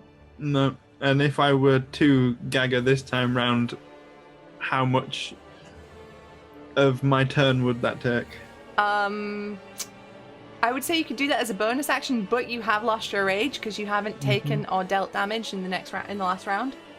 Mhm. So you are no longer raging. Look, she can only cast verbal spells right now. It's fine. Most powerful spells are somatic, though. Yeah, but still. Like Fireball is somatic. Yeah, I'll be in too much of a rush. I'll pop the rage again and then go for the head. Okay. But this time with the great axe because technically a little bit more damage. Or more chance of anyway. Right, it's an auto crit. It is Yeah, an but, auto crit. I thought it says if you hit, it's an auto crit. It's just attacks within 5 feet are automatic crits, is what it says. Fair enough, I'm not going to I'll argue. just give you the auto crit. I don't mind. Yeah, which means it's 3 d12s. Oh. Crit. That's 12, an 11, and an 8. Plus 7 because strength and rage damage. So 38. 38 points 38. of damage. On the first one, Uh-huh. I assume she'd technically be woken up for this one. Oh yeah, she's awake for this one. Okay. It's not going to stop me from being reckless about it. You're recklessly So attacking. she's prone. She's prone, you already Oh have yeah, she's prone. Yeah. You have advantage. Don't do what I do with gun, Jamie. Don't get yourself hurt unnecessarily. No, please do. It's hilarious. 23. 23. Hot dang, that hits. And that Okay. pops my bite as well, right? Yep. And my sacred flame. True. Jesus Christ, Does- this poor woman. 18 hit her. 18 hits. Wonderful. That is a 9 plus 5, 14 piercing damage. Oh dang. And she needs to make a dex saving throw as well. Is she restrained currently? Fails automatically. She is roped. Yeah, so she's Then she restrained. fails Fails. automatically. And that was also 18 points of damage from the Fucking second hit. hell. I hope you feel good about this. You are office space printering this old woman. I do Yes, feel very we have good about absolutely- this. That makes me feel better about it for some reason. Yeah, I feel very good about murdering this old lady. You can quote me on that. Oh, I will. Yes, Never that's put right. me down as a reference for anything. Okay, 2d8. 2d8. 2d8.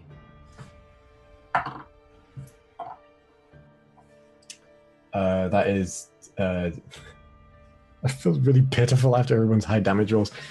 That's 9 points of radiant damage. You know, every little helps. All right, Tesco. She is still alive, and she's looking at you all with a hateful expression as you rain these blows upon her. Meryl, you have just had the shit kicked out of you by a tree. What are you doing? So, is the house still alive? The house is very much still alive. Do I have my little raven buddies yet? Yeah, we'll say you've got them. I'm gonna undo their cages. Okay. Oh no, wait, nope. Can I do that as a bonus action? It would take like a full action to do it because it's Ah, a lengthy okay. process. Oh, That's and fine. I'm gonna do cure wounds on myself. Okay. Restraint is only disadvantage on dex saving throws. It's fine. I had no idea. I've been playing that wrong for years. It's paralyzed, which is also fair.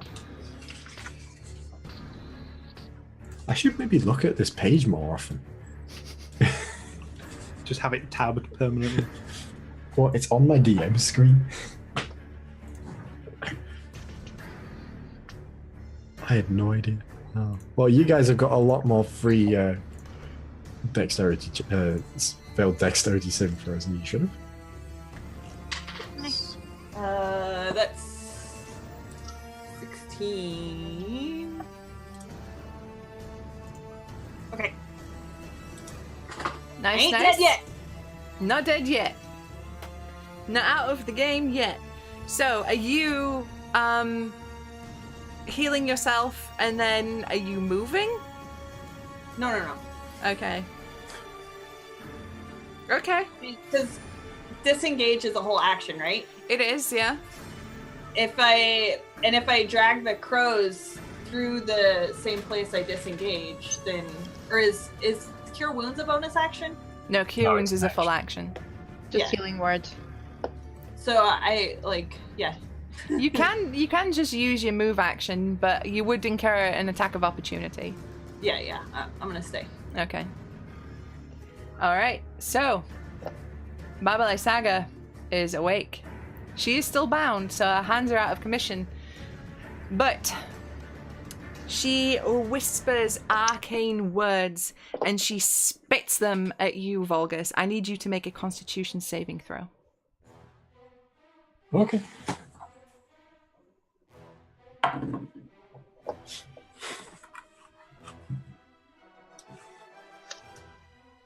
What is it? 21. 21? Okay. You feel your mind clouding, you hear her words and they seem to overtake everything. But you hold firm and you think of the powers that give you your magic, your strength, and you manage to shrug off the effect. Fantastic. Oh no, wait! What? You don't need to make... I take it back. How many hit points do you have? How many hit points do I have right now? I have 71. Oh shit, okay, it doesn't matter then. You are stunned. You are overwhelmed. Power words. Power done. word stun. Sorry, I misread that. So at the end of each of your turn, you get to make a Constitution saving throw. Yeah. But right now, you can't do shit. Nope. But it ain't gonna matter because it's your turn soon. So hey, hopefully you can break out of it.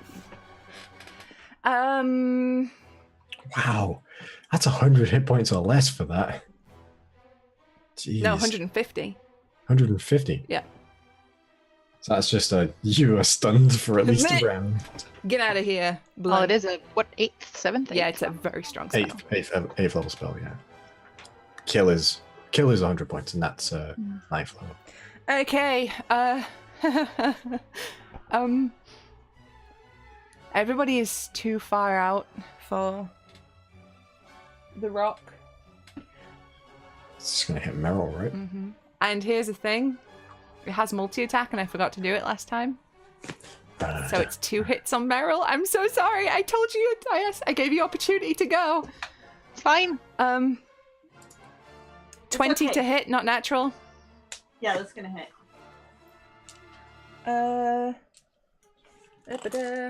Maybe we will get Piddlewick CPR after all.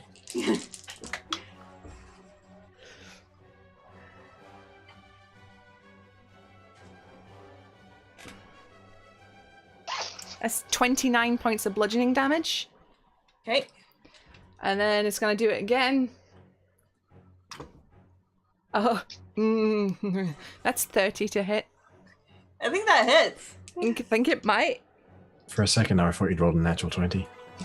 I'd be like, Meryl is just dead forever now. Hey, it has the possibility of doing that. And that one is 26 bludgeoning damage. I am down. So you hear, everybody else, you hear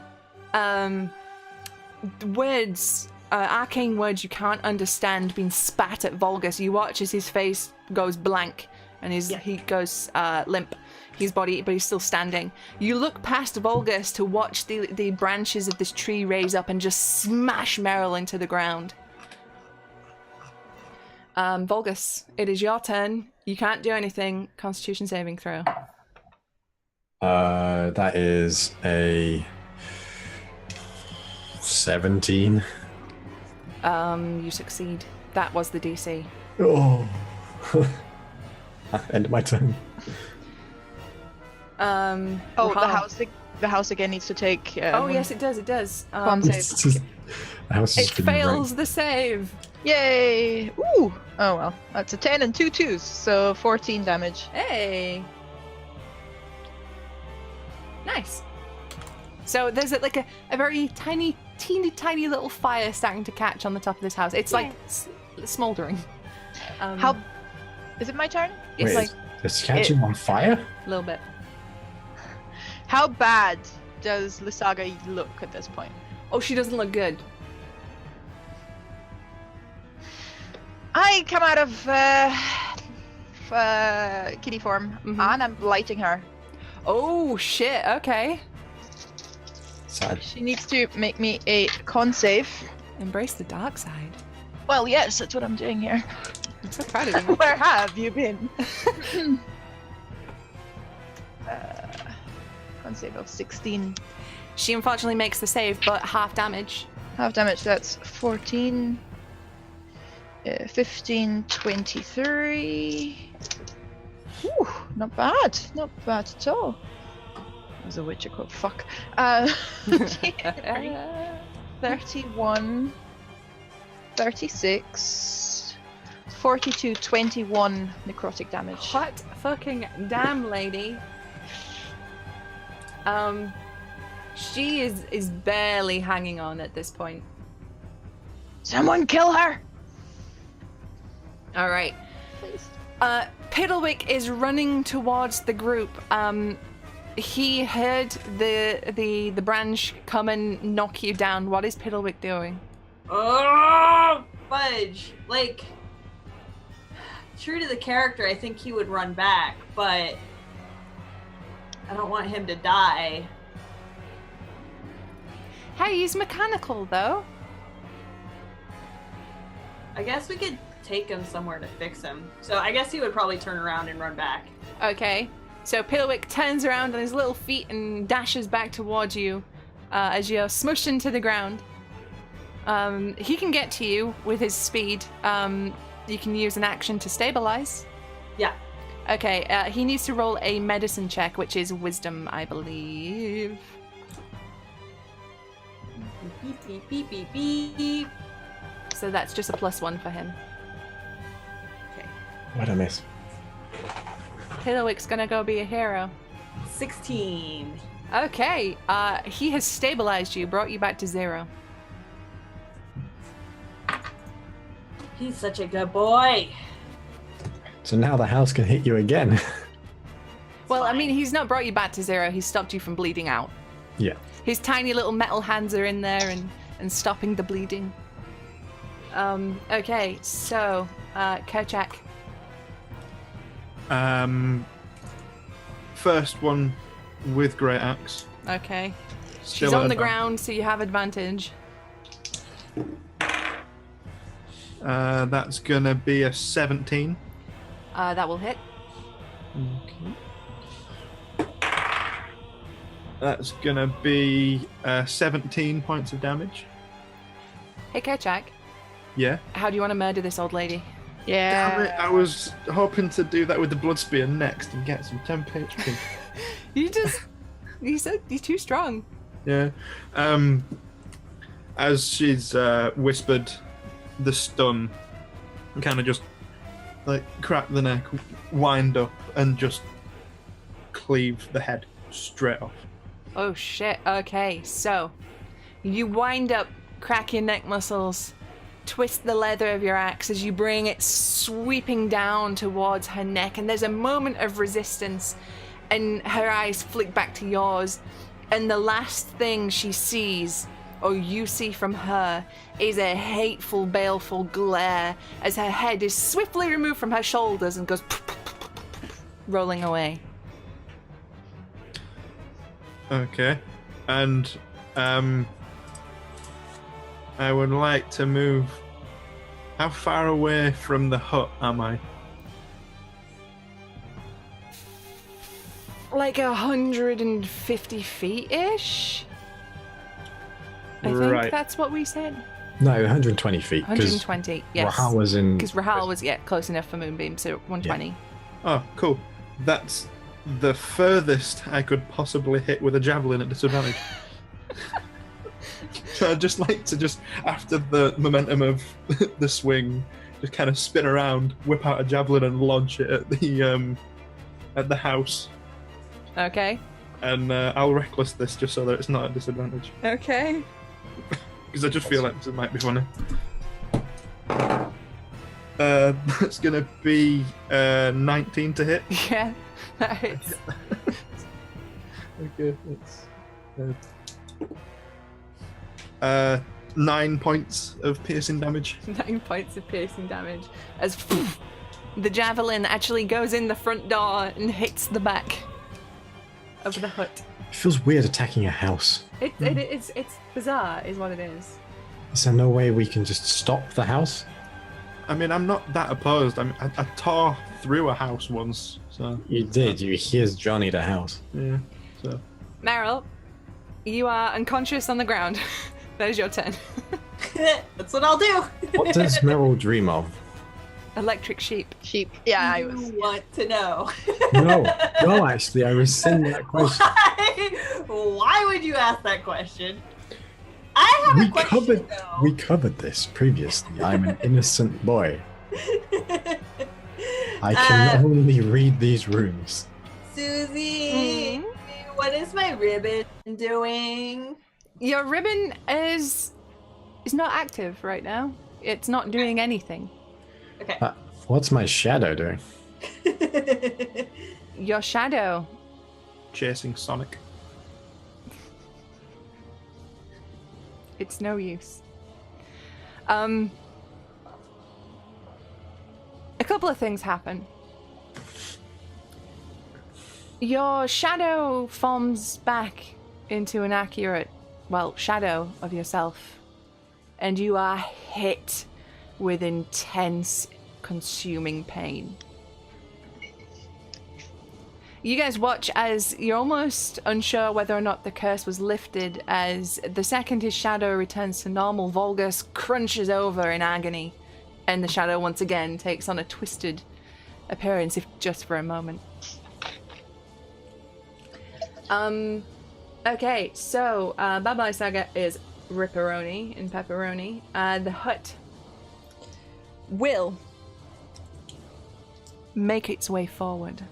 Moves towards you, but it does need to do the save for the moonbeam. It does. It does not make the save for the moonbeam. 15 radiant damage. Oh, nice. Okay. It claws its way towards you. 30 feet closer. It is not fast. But it crawls its way over Meryl like no shit's given. It barrels Piddlewick out of the way, just knocks him over. And I was worried it was gonna step on me. nah, I'm not that cruel. Vulgus, what are you doing right now? I'm gonna stand up. It's fine. And I'm gonna move the spiritual weapon towards the house. Mm-hmm. Because it moved. I moved the spiritual weapon 40 feet away from the house, and it moved 30 feet, so I can move it 10 feet back. Okay. Maths. I can do the maths. And then I am also going to hit the house with a guiding bolt. Okay. A third level guiding bolt. Okay. Why are all these questions? I'm questioning everything. So the spiritual weapon misses unless the house has an AC of 11. It does not. So the guiding bolt. Never mind. It's a natural one. Ooh. It just goes off into the swamp somewhere. There goes a third level spell slot. Hey, I mean, you're a bit distracted by now, you know. Yeah, I'm going to step back away from the house because Okay. I don't want to get hit by the house. Rahal, How bad does Karchik look? I don't know. On a scale from 0 to 94, roughly Yeah. a 61. You can just say. You can say hit points, it's fine. 61 out of 94.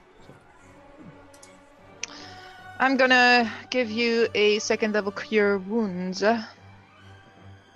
Wounds. Your 15. And then I'm going to use my movement to sort of circle around the house towards Meryl without actually ever being in danger of being Squished. squished. Uh-huh. Are you moving the moonbeam? Because it moved out of the moonbeam. Oh, I need to use a full action for that. Ah, bummer. How many rounds has it been? It's just one. But it can be 60 feet, so I can use it next time. I'm just going to... It's not been like a minute yet, and I assume it's up for like a minute minimum, It's- right? Yeah. Yeah, it's a minute. It's not been that many Yeah, rounds. up to a minute. But it's getting there, so moonbeam Yeah. will go soon. Okay. Um, And I'm just going to move around. It won't take the damage next time, but oh well. Marissa, what's Piddlewick doing right now?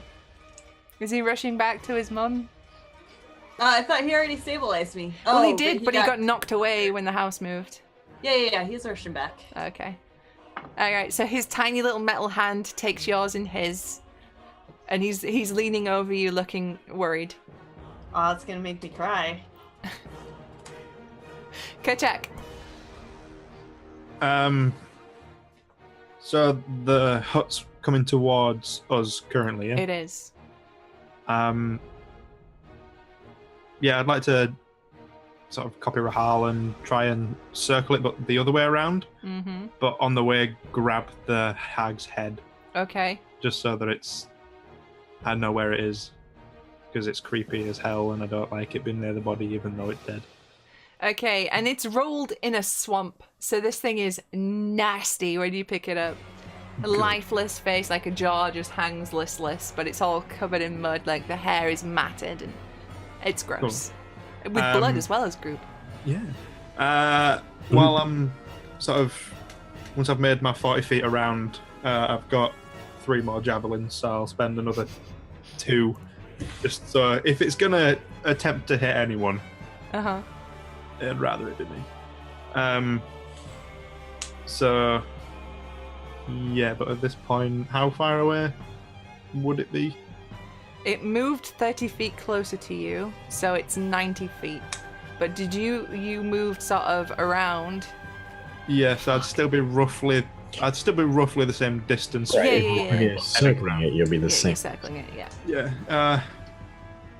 Nah, screw it. I'll still go reckless. Do it. Oh no, because if it's reckless, then it's just a single roll. One of them was a D12 anyway. Never mind. Rolled a d12. Did you? Well, it was next to the 20, and there was a bunch of 20s and 12s in the same area. It's an honest mistake. But the actual 20 was what was that? 20.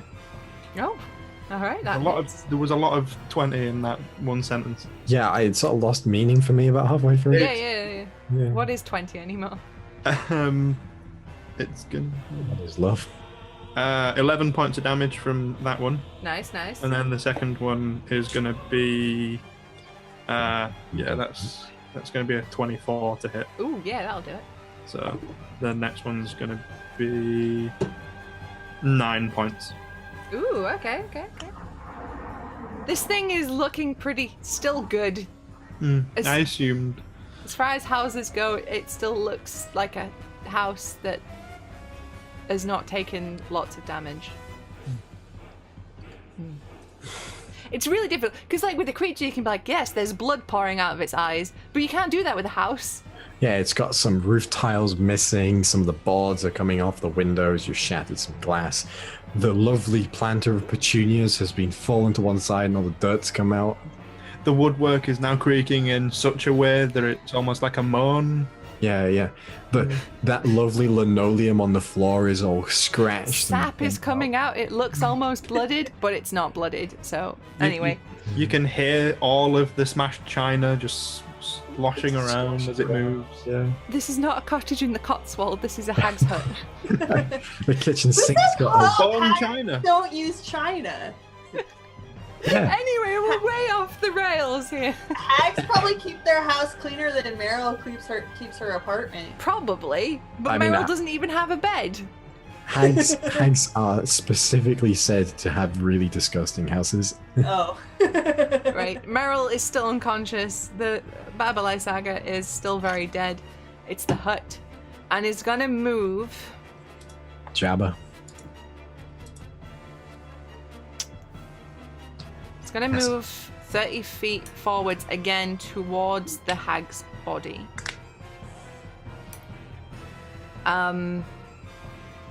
But it is going to throw a rock at you, Kerchak.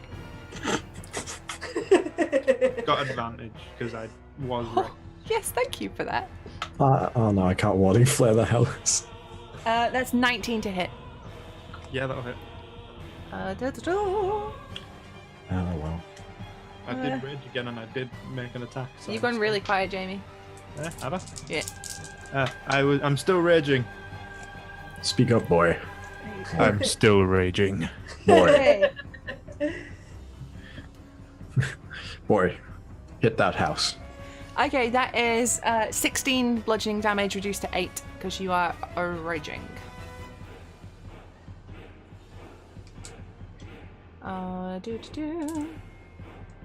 Okay. And that's it for that, because it can only throw a rock once, which is sad. Vulgus. I would like to banish the house, but not before I hit it with a sword. Okay. You're gonna move towards the house, hit it, and then banish it. No, my spiritual weapons. Oh, okay. And that's a 16 to hit. 16 does hit. 2 8s. So 16 16. plus 5, 21 points of damage. 21 plus 5. No, 21 plus 5. What am I talking about? 21 Just 20. damage. Yeah. And then I would like to banish the house. Okay, is there a save? Yes, a charisma save. How charismatic is the house? Let's find out. Apparently very, because I rolled a natural 20. But, oh no, it's not 20, so that's just, it stays there. But I'll have you know, the house has a charisma score of 3. What's that, a minus? 4.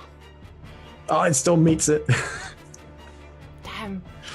Oh well. There goes my 4th level spell slot. The house remains. Rahal, you have circled the house, you've seen it throw a rock at Kerchak, and it seems to be moving towards the hag's body. How the hell can a house? I'll keep an eye on that, but move the last 30 feet and then cast Healing Word to get Meryl back up, Okay. which is, I think, just a d4. Mm-hmm. D4 plus spellcasting modifier.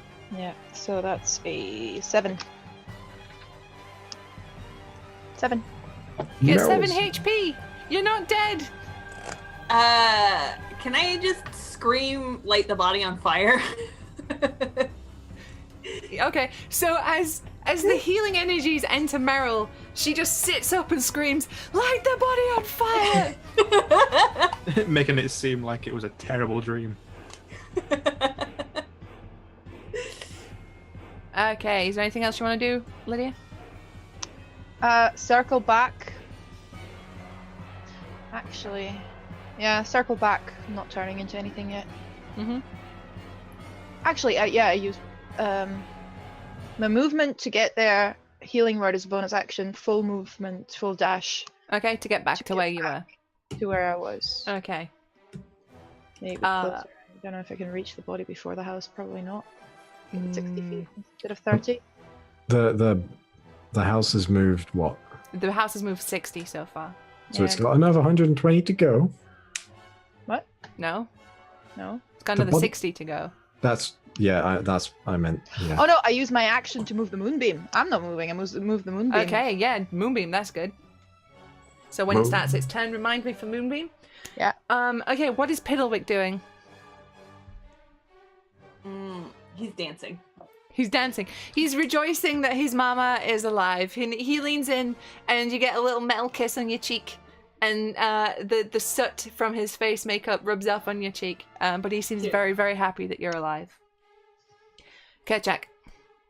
This house is just throwing a big fucking rock at you. What are you gonna do?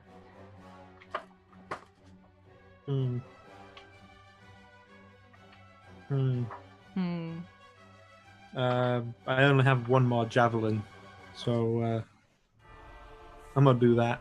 Okay.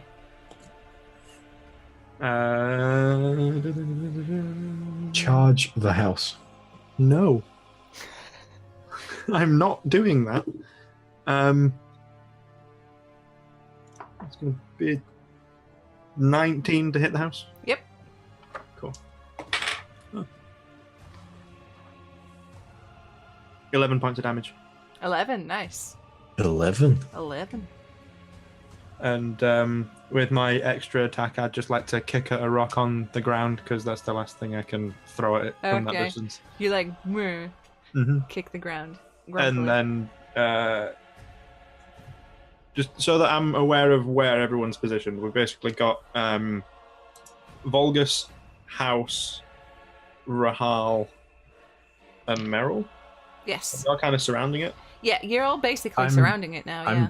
At this point, with how I've been moving back, though, I'll be pretty much by the body because I've been moving 30 feet, Mhm. and so I'm 90 feet, and the body was 120 feet away. So, Okay. I would have had to have moved closer. So I'm only 60 feet away because I had to move back to banish it. And Meryl's up now, yeah? Yes, she is alive and screaming about setting things on fire. In that case, I'll stay where I am because, by the sounds of things, we're on every point around it. So I'll just stay where I am for a minute. All right, Meryl, you're not dead. I'm very happy about that. Light the fucking witch on fire! Vulgus! Light her on fire! And I'm gonna shoot an arrow, 2 arrows at the house, I guess? Yeah, do it.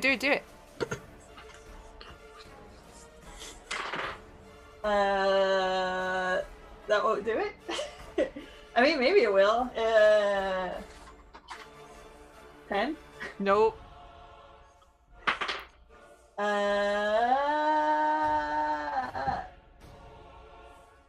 15? 15. Oh, just shot. I'm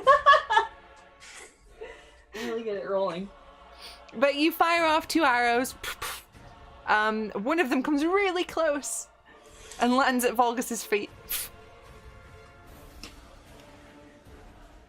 Do you want to get up and move, or are you happy where you are?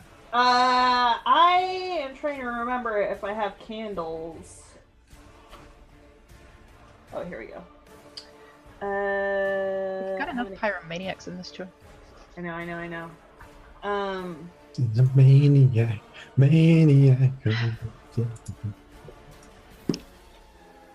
I'm gonna. She's dancing like she's never danced before.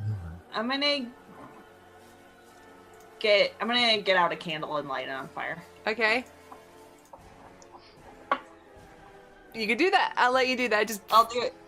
hold it up, start waving it back and forth like it's Freebirds playing.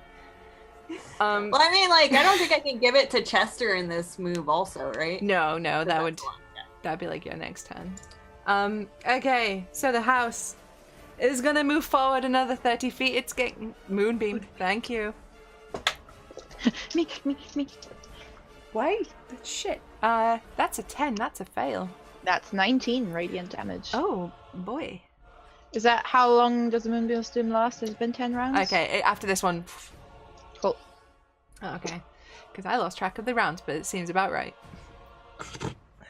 Look, I can do it again, it's fine. we're all just making this up. It's all in our brains. It's fine. Okay, so it took some damage. It's moved forward 30 feet. Still got 30 feet to go. It's gonna throw a rock at someone. Let me just roll a dice to see who that is. Whoop, sorry, Rahal. That's gonna hit you. That's 27 to hit. Yeah.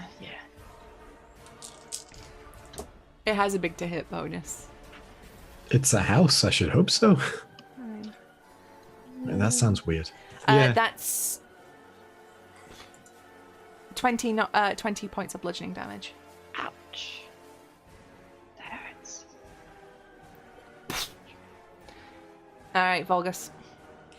Okay, being a connoisseur of flame, would I know how many beams of what's it called, scorching ray it would take to set a body on fire?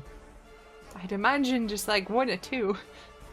Okay, so if I put 2 in to be safe. Yeah, two to just be safe. Yeah. All right. So I'm going to put 2 scorching rays into the bobby. The Bobby, yes, the Bobby. policeman that was Yeah. murdered, yes. Yes, the body of Baba Lysaga. There we go. There's the beast. And then 1 scorching ray into the house. Okay. I'd imagine the 2 hit the body. Yes, they do. Yeah. And is she on fire? She is on fire. I'm glad she's on fire. The witch is on fire. Yeah. May we burn her?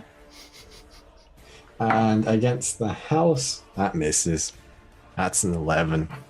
Oh no, you Cause- missed the beam. You're too busy trying to set her on fire that you just sort of aim roughly towards the house and still miss. Curse you, beautiful gemstone dice. You roll like ass. Okay, so, she is now on fire, and quite a sustained inferno magical fire, which you've all come to know and love from Volgus. Rahal. I am a fire starter. I'm going to Moonbeam again at 3rd level. Okay. This is Nine. the only level I have left. Get it.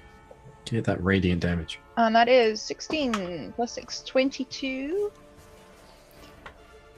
Has a failsafe. 22 radiant damage. 22. And then I'm going to go something with lots of hit points because ow. A bear. No. Actually, Saber-Tooth Tiger is probably the best. Or the Giant Constrictor Snake. I'm going Saber-Tooth Tiger because it's faster. Okay. Going back to Kitty Cat. Meow. Okay, Rahal pops back into cat form and with the big teeth. My last words before I do that: don't die because reasons. Alright, Marissa, what's Piddlewig doing now? He's gonna work on the cages with me. Alright, okay. So, do you want to just say for your actions then you two get to work on sorting these cages? Alright. Because she is now dead, whatever magic she had cast upon the cages keeping these ravens inside has been gone, has been removed, it's dissipated, it's fizzled out. So you and Piddlewick get to work popping up in these cages and letting these ravens free. And they pretty much scatter. There is still the very injured raven near you, though. The one that Chester brought. That has not left. Be nice, do you want one? Okay, Kerchak. Charge the house. In a way, that might be an idea. How far away from the house am I? And while it's moving, how tall is it? Can you go inside the house? And That's what I'm thinking. So here's the thing. There was a giant skull as the front door step to get up into it. When it moved, it left the skull behind. But with an athletics check, you could climb up into the house. Oops, that's my pen. Just climb through the roof. Mm-hmm. You could also throw a little man into the house. Oh my god. Just saying. By the way, guys, I know we've gone on long. If you need to pop away to go to the bathroom or anything, please just go. Soonish, but yeah. And according to the 5e jump calculator online, with a 10-foot run, my horizontal leap is 30. Jesus. But you can only jump as far as you can move, but that doesn't mean that's all your movement would be the 10 feet. Would it? Right. Yeah, which kind of invalidates the rogue a bit, because they're the thief. But we'll talk about that later That's when all we're good. not playing. I will say, if you want to do a running jump using all your movement, you can jump into the house. I would like to attempt this. Okay. I will just let you can do it. I will do that. You Because jump my into the javelin- house. My javelin's on the front door. Can I try and go through and grab a javelin on the way? Yes, certainly. You can grab one as you get in. You're Nice. now in the interior of this hut. Which, I mean, I suppose I should describe as some shit, you know. Being a DM, that might be important. I don't find it is. Okay, so just as a quick look around, because you've just got in there, you notice that this hut is 15 foot square. It's ramshackle and shitty, like it's falling apart. It's a swamp house. And you've noticed that all the furnishings are bolted to the floor. And, really creepily, right in the middle of this house, bolted to the ground, is a baby crib. And you hear crying from inside. It's Margot. We just killed Margot's wet nurse. I'm assuming it was my turn to get in there, though. Yes, that was like everything to get inside there. Yeah. Okay. Okay, so it is now Meryl's turn. Oh no, you're getting the birds out, so that's your turn. The hut, Kerchak, you feel it lurch as it moves forward another 30 feet and makes its way towards Volgus and the body of Baba Lysaga. It moves, and you feel it move for a few seconds, and you have to grab onto your javelin that you've skewered into the door to keep your balance, because this thing is like all over the place. You hear a crack, and it stops.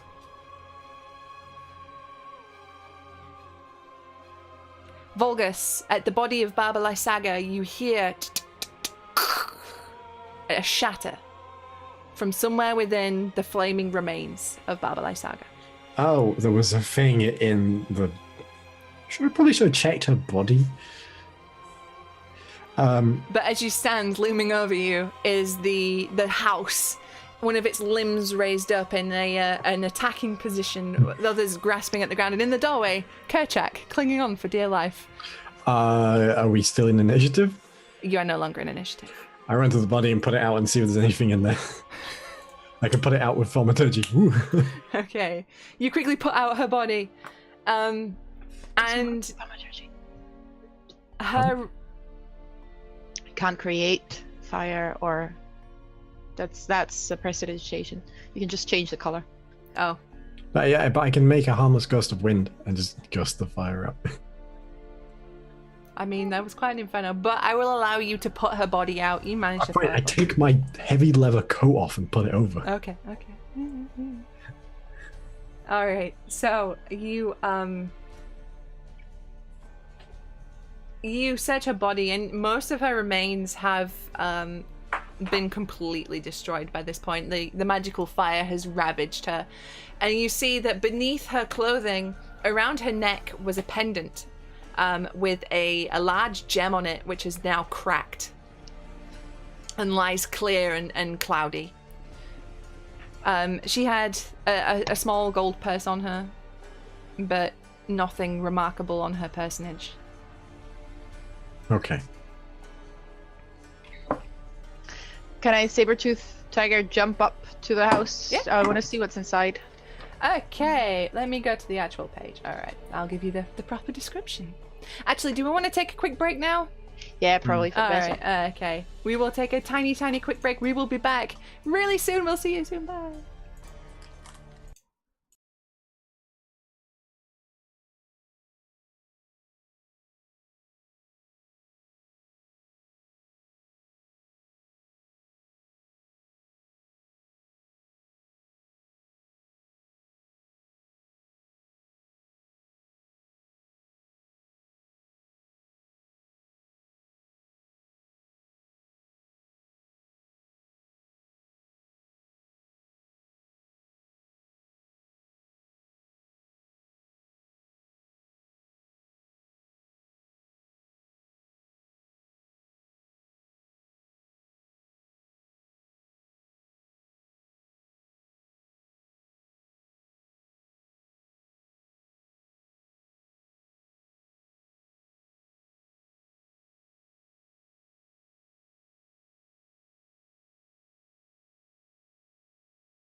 Hello, we're back. Thank you for bearing with us during that short break.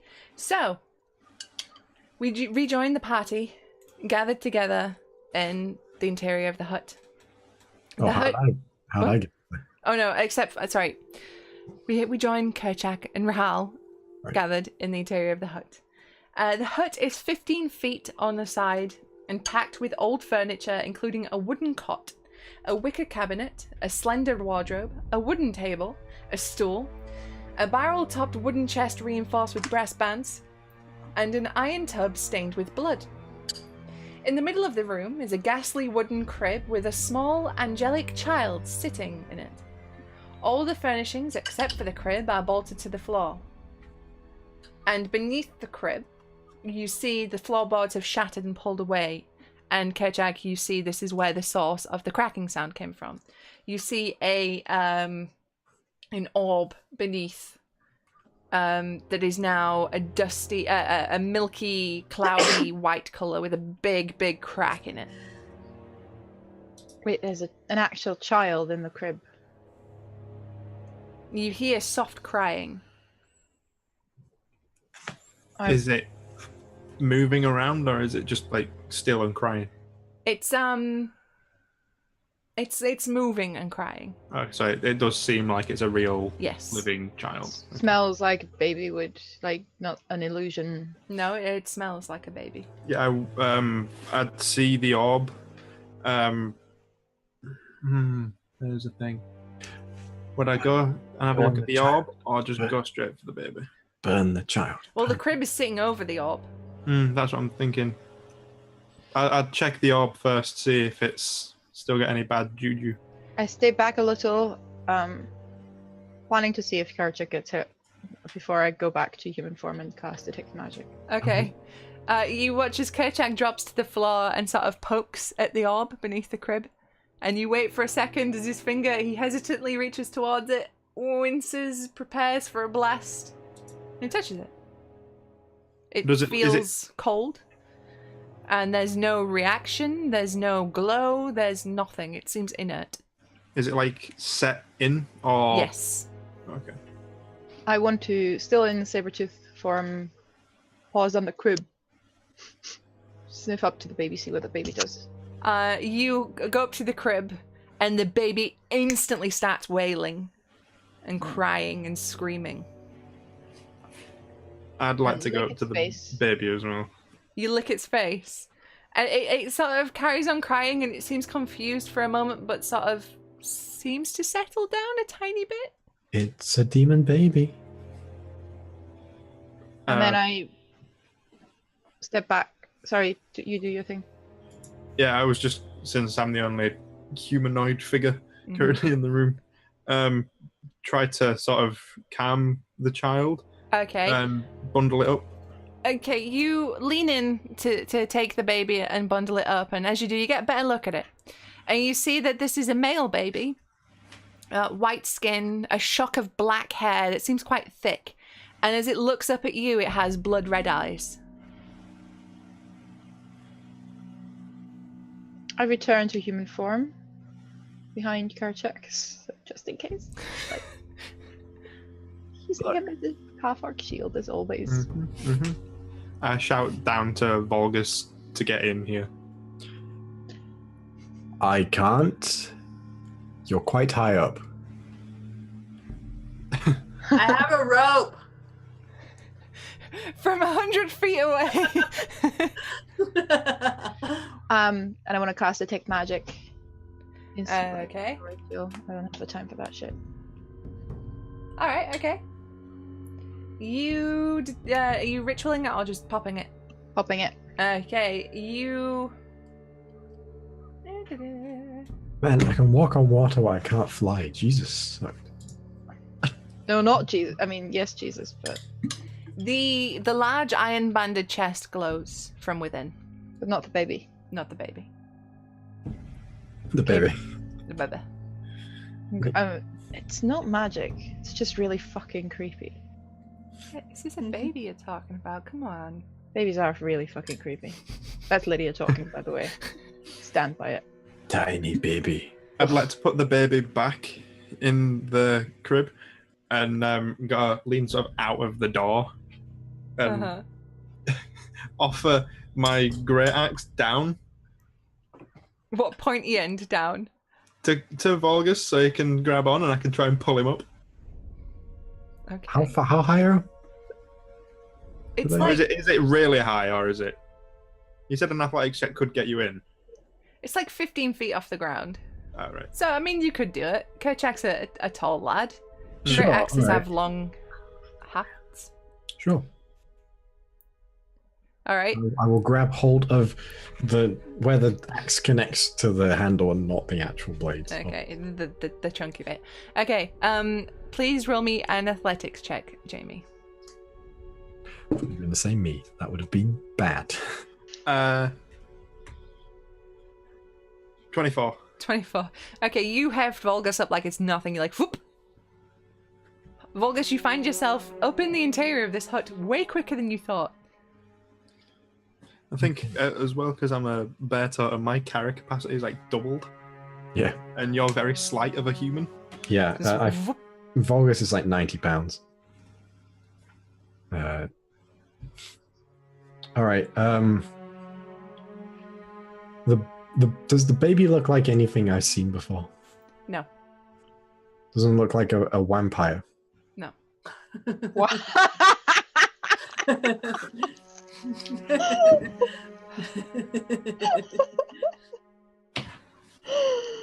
Oh, Susie will remember this. I'm so proud. Well, it's a JoJo reference. Mm-hmm. Okay, I'm going to cast Detect Good and Evil, Okay. which I will tell you what it does. It's not... Where? I'm just going to get it up on here. That was a facial expression.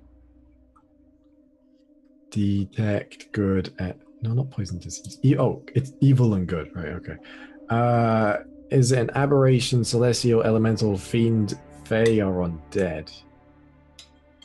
No. None of them. It's an abomination. We should kill it.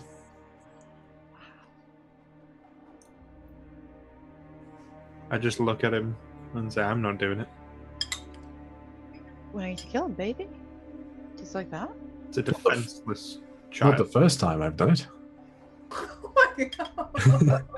Do tell me about that first time. Fucking Frollo over here putting Quasimodo down the well. Did you What? check No. to see if it's human? I mean, I checked as far as I could check it. And your magic tells you it's evil. My magic tells me it's not a lot of things, but it's certainly not normal. Insight check? Is that true? I mean, yes. I mean, even Rahal's not that, like, ugh, to just kill a baby just because one guy says it's evil.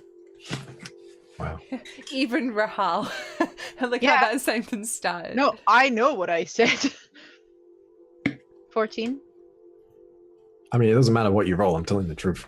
Yeah. Volgus is telling the truth. What is it, though? I don't know. It's not a vampire. Well, perhaps the woman we saw before we came here would know more about this child. My question is, why is a child being kept under the care of this foul beast? That is a good question, And why does it have red eyes? but it's not like it's a danger to us right now. I would not be so sure. Oh, by the way, the chest in the back, magical. I will go and open the chest. Okay.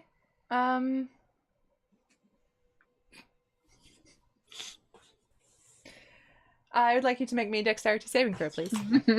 You betcha. Question, while they're doing that, can I cast Cure Wounds on the crow? And myself? Sure, if you have the spell slots, go for it. A 19. I do. A 19, okay, you make the save. But you still take some damage. Oh. Oh, I do. Okay. You take 11 points of thunder damage That's as you are blasted back as you open the chest. I watch him fly across the room. Yeah, that's what I was worried about. I just get back up and go back to the chest. Me Okay. too. I'm like, yeah. Just don't care. Okay, in the chest there is a number of things, and they're all sort of bundled in with like soiled rags and shitty clothes and horrible gnarled shawls that have been moth-eaten and crappy. Anything magical still? You find 1,300 gold pieces. Who's writing shit down in this campaign? Like None of us. just None of you. No, I I think only we're write just, down what I pick up. Yeah. I think we're just separating the gold, aren't we? When We've barely gotten any gold at all. that's yeah, I know. So 1,300, you said? 1,300, yeah. Yeah. That's 325 for each. You can keep mine. I'm taking his part then. Okay. All right. 5 gemstones. 5 large gemstones that look like they'll be worth quite a bit. I take those. Okay. Write down 5 times 500 GP.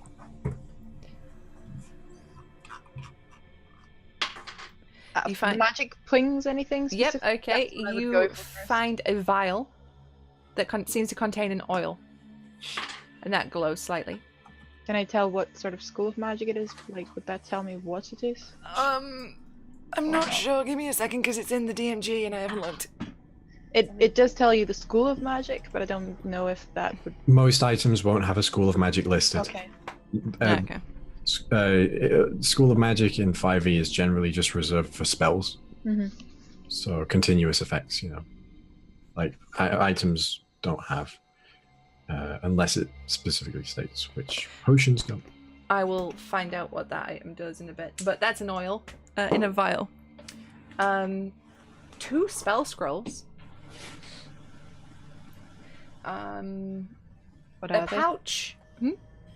Yeah. Oh yeah, sorry. The spell scrolls are Mass Cure Wounds and Revivify. Are you taking that, Volgas, or? Yeah, I'll take both of those. Okay. You find a rough-looking quiver containing 10 arrows that seem to be of unusually fine make. I'm still really far away from the house. Yeah. But I hope they remember me.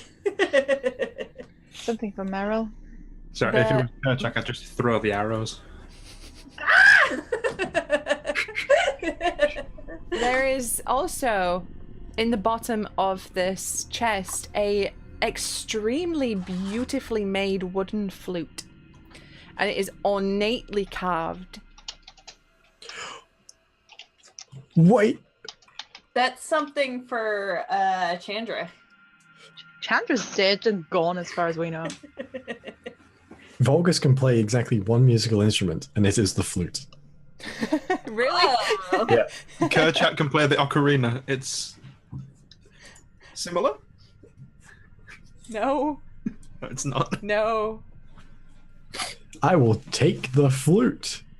Okay, you take the flute. Does the flute feel magical? Nope. Is it tingly to touch? No, it's just a very, very pretty flute. Well, it's my pretty flute now.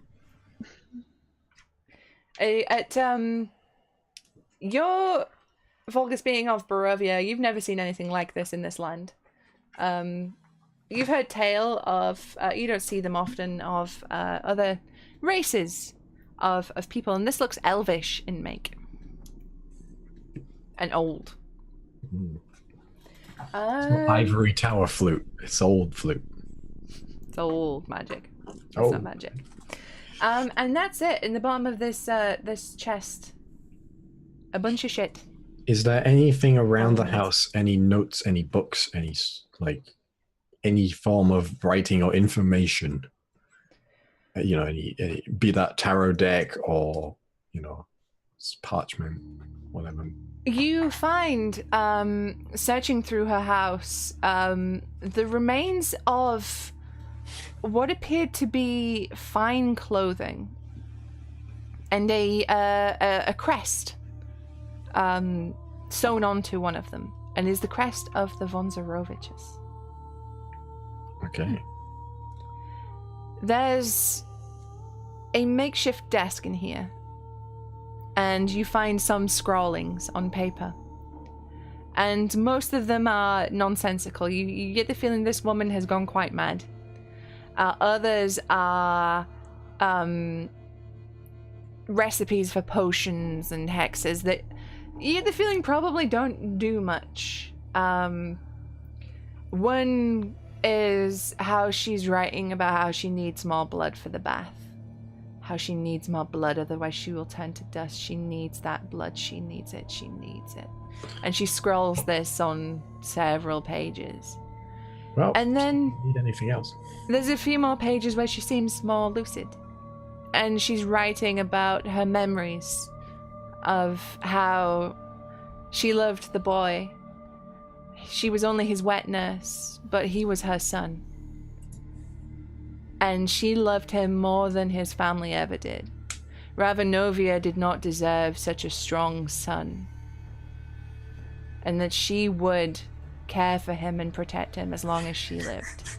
Bring me that baby! Ravenovia von Zarovich. Perkins. He didn't name that, actually, in fairness. That's been...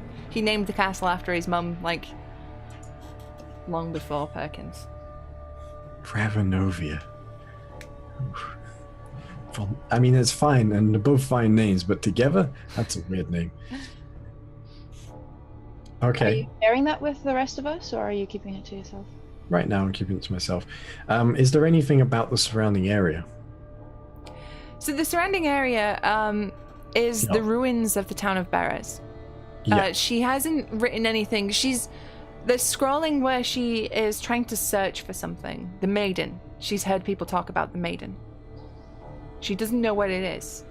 She's heard it's in Beres.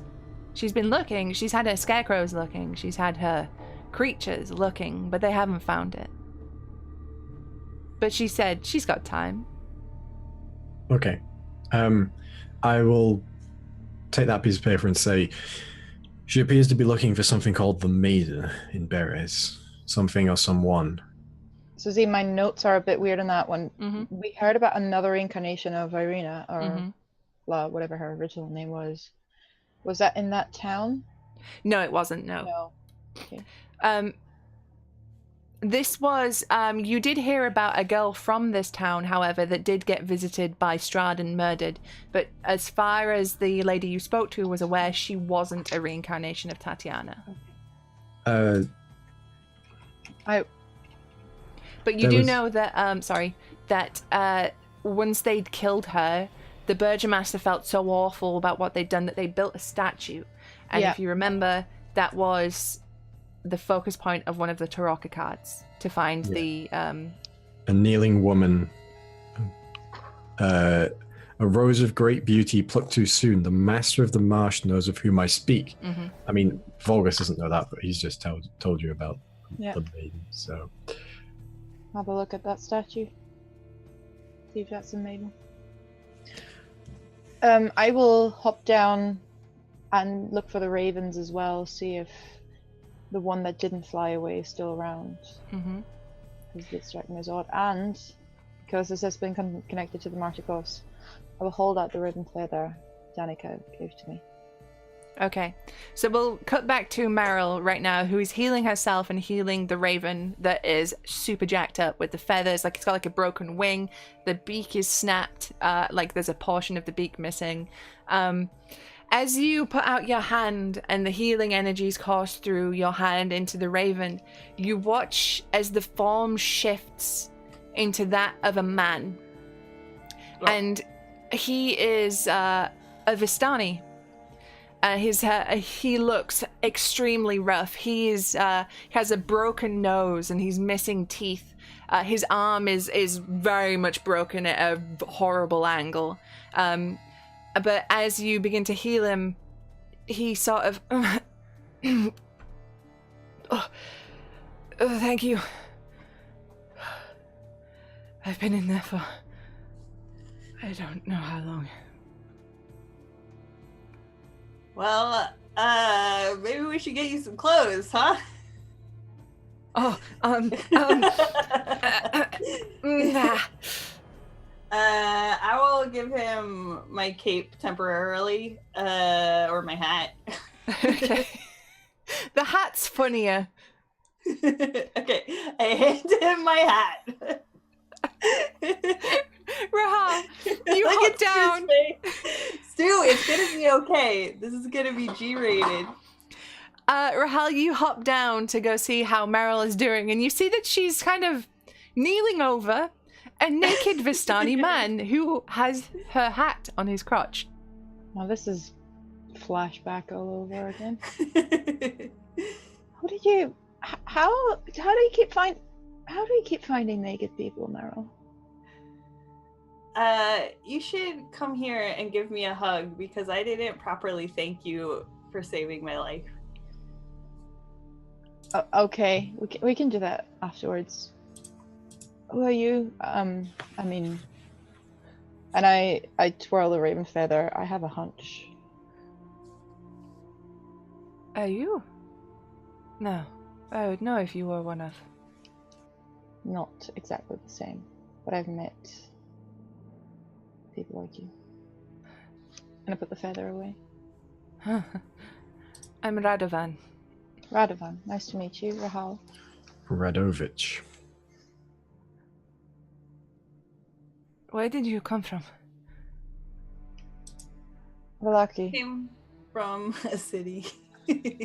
We're not from around here. Well, she is, but I'm not. But we've spent some time in Valaki. The Martikovs ring a bell? I do not know that name. Oh.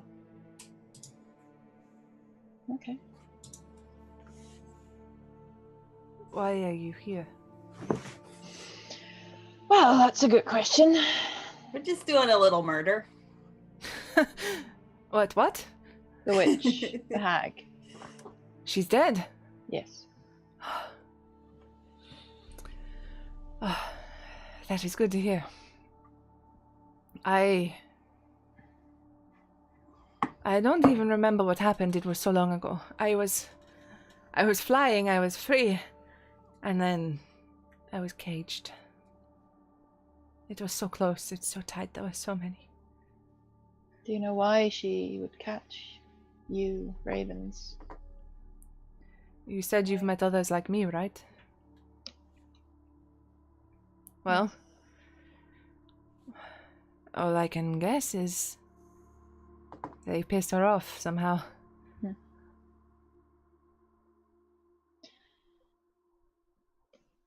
Who were you with? Which group? Which family of the Vistani? No, I wasn't. They found out what I was and I was shunned. That is not very nice. Gifts amongst the Vistani are only acceptable when it's the sight. And only when the women have it. Does not seem fair. No. You know, what do you remember last before she caught you? Were you out in the wild? Were you in the city? I was here. There was a town. There were people. You've lived here? No. As... No. I lived on the road. I traveled. But I had stopped in Beres. Was there, while you were here, was there talk of a maiden? Ah, yes. I wasn't there when it happened, but apparently a young girl, well, woman, was visited by something terrible, and the townsfolk were scared. So they did what any simple-minded townsfolk did and murdered her. Starting to dislike simple townsfolk. Why do you think I travel alone? Hmm. But I don't know how long ago that was. Do I know how long ago that was? From looking at Barras, this was centuries ago. This place is ruin. Radovan, steel yourself. Try and understand what I'm saying. Think rationally. Don't be too shocked, but we are in Barras. This is the town you knew. I'm afraid you've been in that cage a while. Oh, how can that be? This place is a ruin.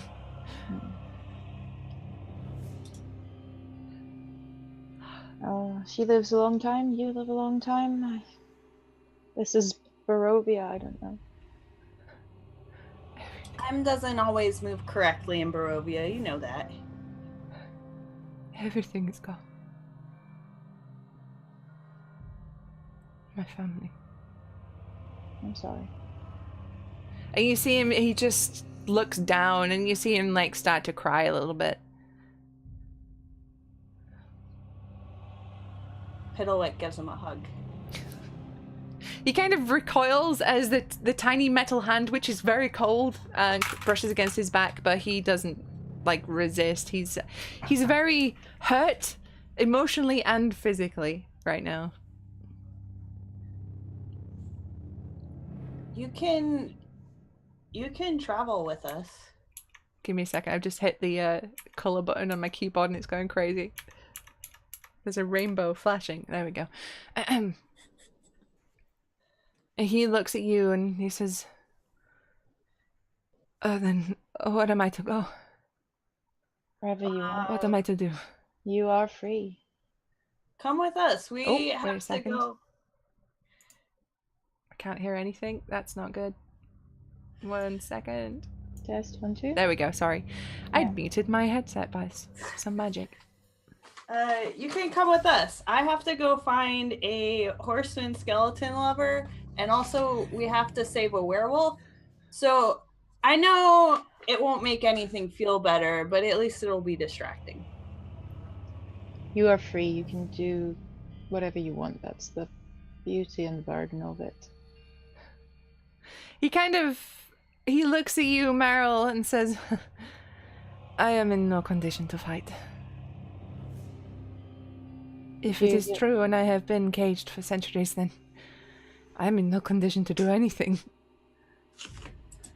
Can I insight check him just to see if what type of person he might be? Mm-hmm. Underneath the actual shock of it all? Yep. That's not bad. 13 plus 8. 21. 21. Okay. You take a moment to study him. And he's lying through his teeth. None of it is real. I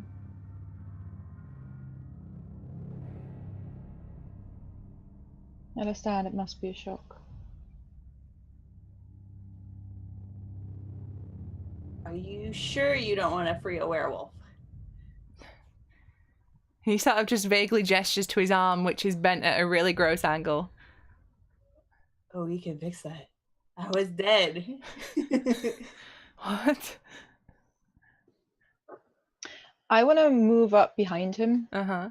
Sort of slowly, like I'm moving around, looking around. Mm-hmm.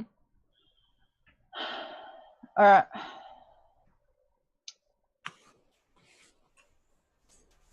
And I want to try and grab him and hold a flame, like grab him around his neck and hold a flame to his face. Okay, roll a athletics check, please. Yeah, I'm not good at that. Oh, actually, I have. Ooh, 18. Okay. Plus 3, 21. Dang. Okay, so you move up behind him and you grab him in a headlock and hold a flame to his face. And Now he's... this is going to be over very quickly if you lie to me again. And he looks at Meryl and goes, your friend has lost her mind. Meryl, trust me on that one, please. Help me. Please help me. She saved me from death, and I made you not a crow, so I think I trust her.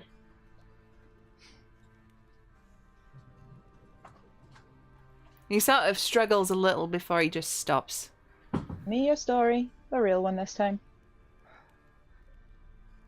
What do you want to know? Everything. Who are you? Where are you from? Why were you caught? Who are you loyal to? Where did you go? Where did you come from? That was the other way around, but yeah.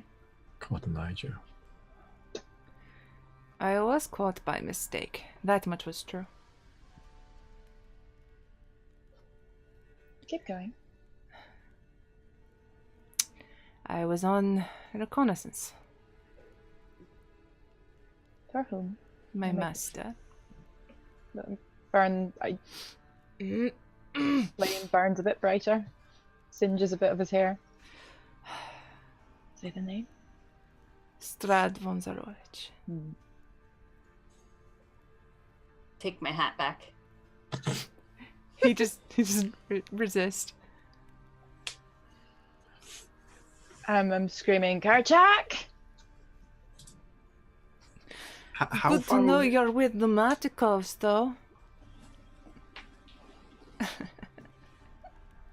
Those fools think they can take him. If he turned, like, if he turns into a raven again, I'm gonna burn that shit. Can I kick him in the face? You certainly can. Just roll an attack. You get advantage. Oh. 10. 10. Oh, you said advantage. With advantage, yeah. Wait. Ah, there we go. 21. Nice. You boot him in the face. And he sort of kicks him into Rahal's fire a little bit. So not only does he recoil in pain from that, but he also singes. I don't pull my hand back. I'll leave my hand where it is. He can take it. And I scream again, Karchak, Volgus! Can we hear from this far away? Oh, Let's yeah. You... look out the window at the back. So you look out the window and you see With the Meryl baby. kicking a naked man in the face as Rahal has her arm around his throat and a flame to his face. What's with that one? Spy for Strahd! Oh, murder him then. I'll be right there. I move to hand the baby over, and then don't, and put it back in the crib.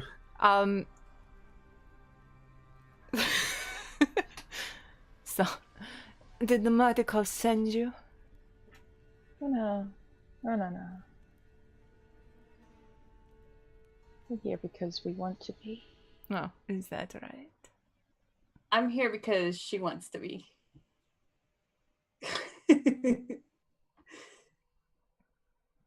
I've been watching you.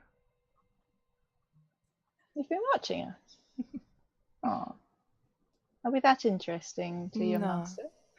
You leave a lot to be desired. I've seen better. I'm gonna headbutt him. Okay, roll another attack with advantage. 21! And you just whack and you re-break the nose that you fixed. And blood is pouring down his mouth. And he's like, This is the most impressive I've seen you been yet, Meryl. I'm gonna do this. Oh, wait, actually, that whole act with Jacqueline was, something. Murder him already. Would I have gotten down there yet? Yeah, you're there by that point, Kerchak. Alright, so we have one of our little raven friends. Apparently they do spy on us, the Strahd. Oh. Well, in that case, shall we So clip it's this fine. one's wings? And I go over and I'd just like to straight away pop the shoulder out. Okay, yep. I hold And against not the one that's the dodgy arm, the one that's the good arm. Yep, okay, you pop that out and he screams in pain. Does he know everything you know? What do you think, simpleton? I don't know. That's why I'm asking. Vulgus just shouts How out the have you window. survived so long? Vulgus shouts out the window. The more you talk to him, the more he learns. Just murder him. Stu, close your ears for a minute, please. I can't. Take those headphones off. What are you doing? No. Oh no, where is No. this going? No, I am putting an X on this. That is not. No. Are you going to castrate him? What the fuck? Just kill him. Just kill him. Kill the Raven boy. DM's gonna notes, kill him don't eventually. have to worry about corrupting the party. They're already there. I'm holding him and this says, do we have any questions for our bird friend? Yes, why you kept him alive so long? Just murder him already. I have one for you. I just scorching ray him. Whatever. Nope. Hey, she's holding him. I'm So, holding him. Okay. you think Volgus give a damn? Before the flames hit him, he says, how do you think Irina is doing with the Martikovs now you've left them all alone, huh? I mean, at this point, I would have burned him anyway. And then Volgus's scorching ray hits him, and he just screams in agony as his body engulfs in flames, and you have to step back, Rahal, as he goes up. That was... And I throw the flame I had in my hand towards Volgus. Okay.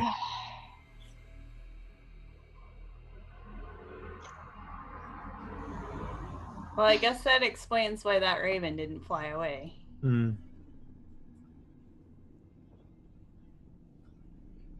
There are several were-ravens in Barovia. I say quietly to Maril and Kerchik. Wait, what did you hear? I didn't say. Wait, the other one. There are creatures like him in Barovia. Were-ravens. I mean, would I know? Yeah, I would know the name at this point with the werewolves as well. Kerchak's mind spinning. Does that mean there's werebears? I don't know, possibly. We could ask the Martikovs. They know a bit about that. I thought he was with them. I thought he was part of their family. That's why he knows the name. Right. Well, is there like a secret signal to know which Raven's now going to be the dodgy ones and which ones are on our side? That'd be nice. The ones that behave strangely, the ones that are following us, I don't know. It doesn't really narrow it down, unfortunately. Oh well. They've been watching us for now. They can keep watching us. Can you Hey, buddy. send Chester back with a warning by any chance? I'm a little Yeah. worried I about... can send Chester back with a warning. I'll let you do that. You can send that. We still need to check out the statue. Hmm. We still need to look for whatever the fucking card said. It's somewhere here. Yeah, the cards said a few things, didn't they? That was Chandra's fate, wasn't it, originally, or do you remember? Vaguely. I don't have Chandra's thing. Oh, there we go. Blah, blah, blah. Oh, card check. That was yours. Was it? You should remember. Weapon of Vengeance, or Yeah, a kneeling woman. Sunlight Kneeling Woman, Master of the Marsh. Yeah. Kneeling woman, a rose of great beauty, plucked too soon. The master of the marsh knows of whom I speak. Well, I'm that- gonna start looking for that statue, because at this point everything's pointing towards it. Okay. Do you guys want to rest or anything first? Probably, yeah. Shit. I yeah. want to rest.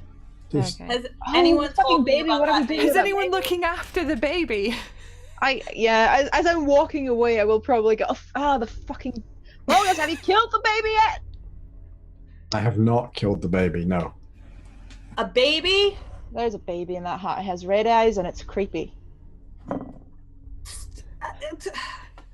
I'm gonna get in the house and get the baby.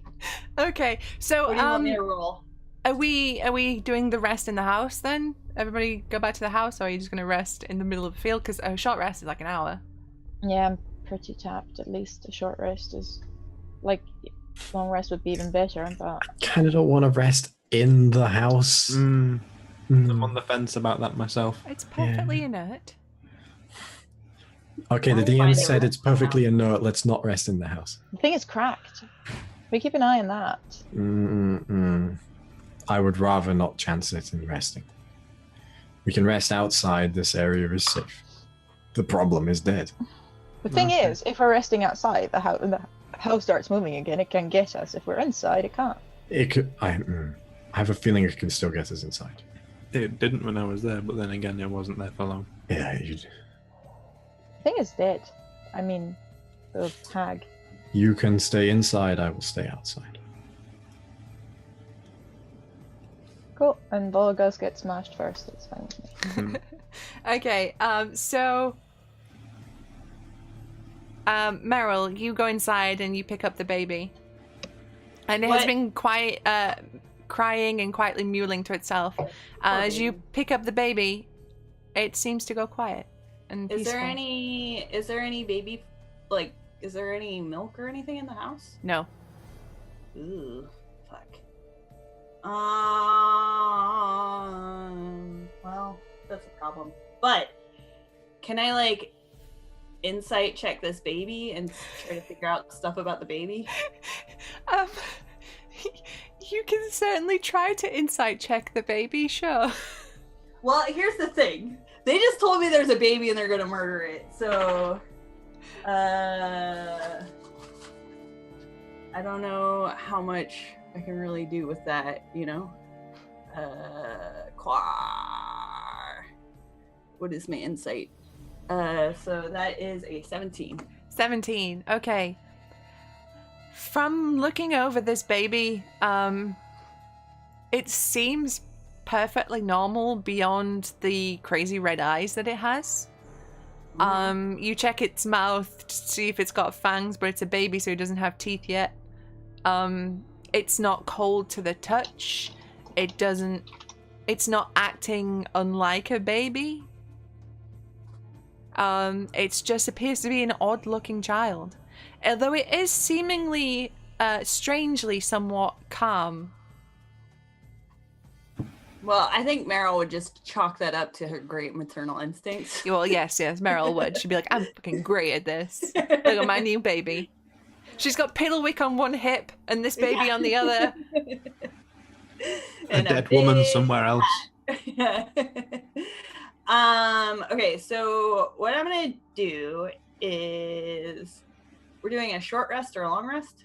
Short, I think. Okay. That's fine. I'm just letting you know my high spell levels are all gone. So.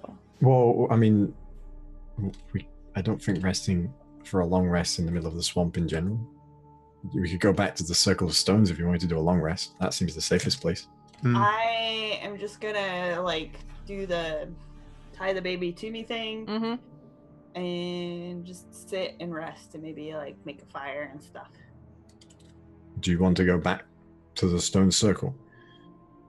It seems that had more safety than anywhere else. The stone circle felt sort of consecrated. Yeah, it felt safe. Yeah, and we were told as much by the person studying it. Mm-hmm. That Is sounds like a better We idea might then. want to go back to the person as well. Well, we said we would tell her, Yeah, so perhaps that is our first port of call. fair enough. Go back there, you can rest and regain your spells. Same for you. I did not use that many. True. Let us do the dirty work.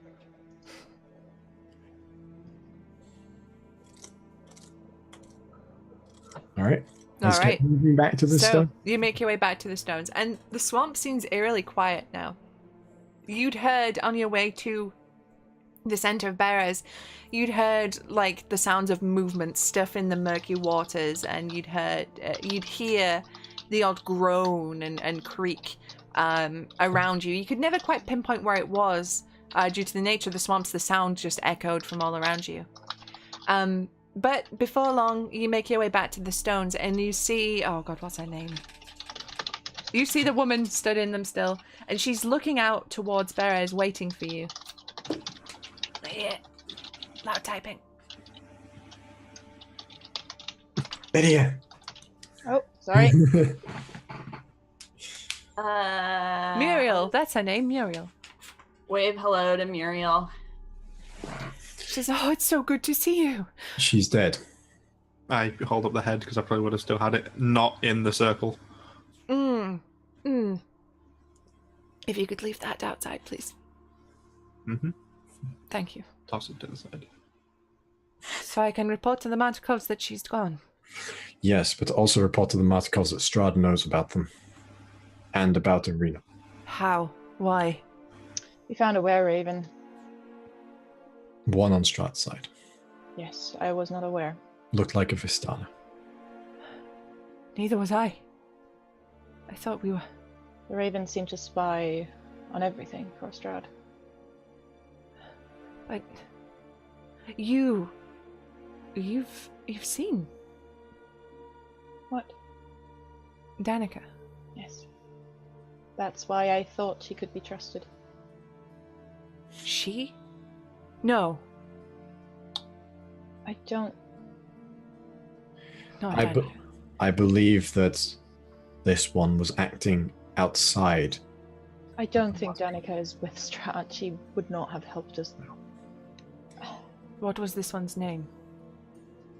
I wrote it down. Radovan Rado. I did not know him. claimed that he'd been in the cage for centuries. That he'd been once to Barris. I don't know if that's true or not, but... Well, he seems, from the bits I heard from leaning out of the window, like he had heard he knew everything that had happened to us since you got here. So I feel that is a lie. Good point. Like I said, he looked like a Vistana, and they report to him. Yes, they do. Some... All of them. Part Legend. of their bargain. I was about to say, legend says they made a bargain long ago. In exchange for their free passage in and out of Barovia, they have to tell him everything.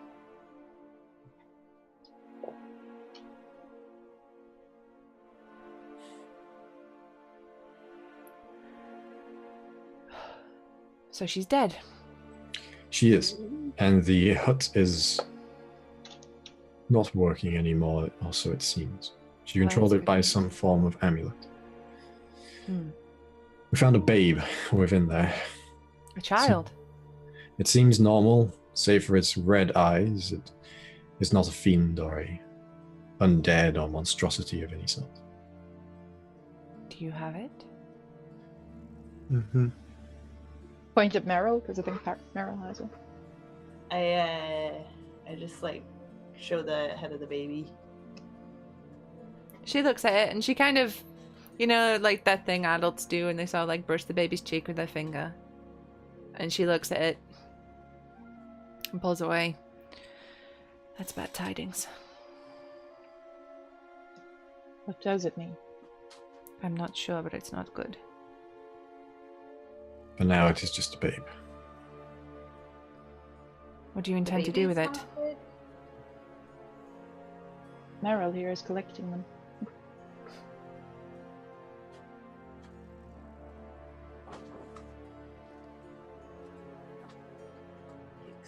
I will not share what I would do with it. But I think it would be better served after speaking to some people in a less secluded setting. Your counsel is wise, but we need more than one opinion. Well, if you want rid of it, I can take it, and I can leave it on a doorstep. Out of his eye.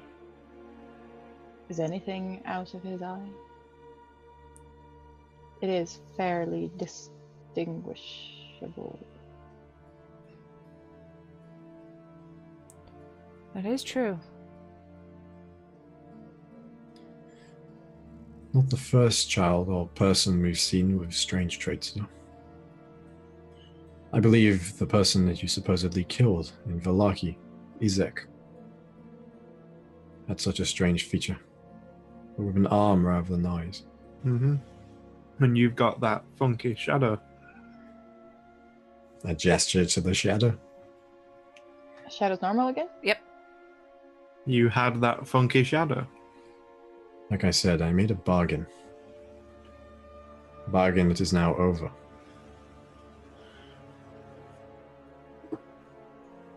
Don't you think the baby would be safer with us?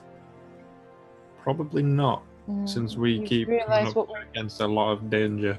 getting up to on a regular basis, right?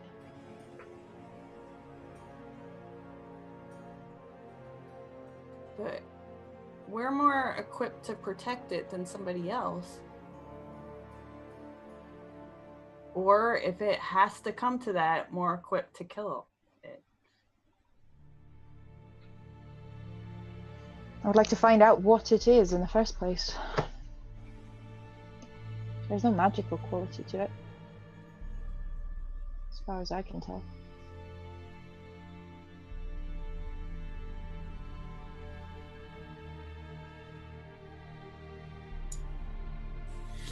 Perhaps we can speak to someone else.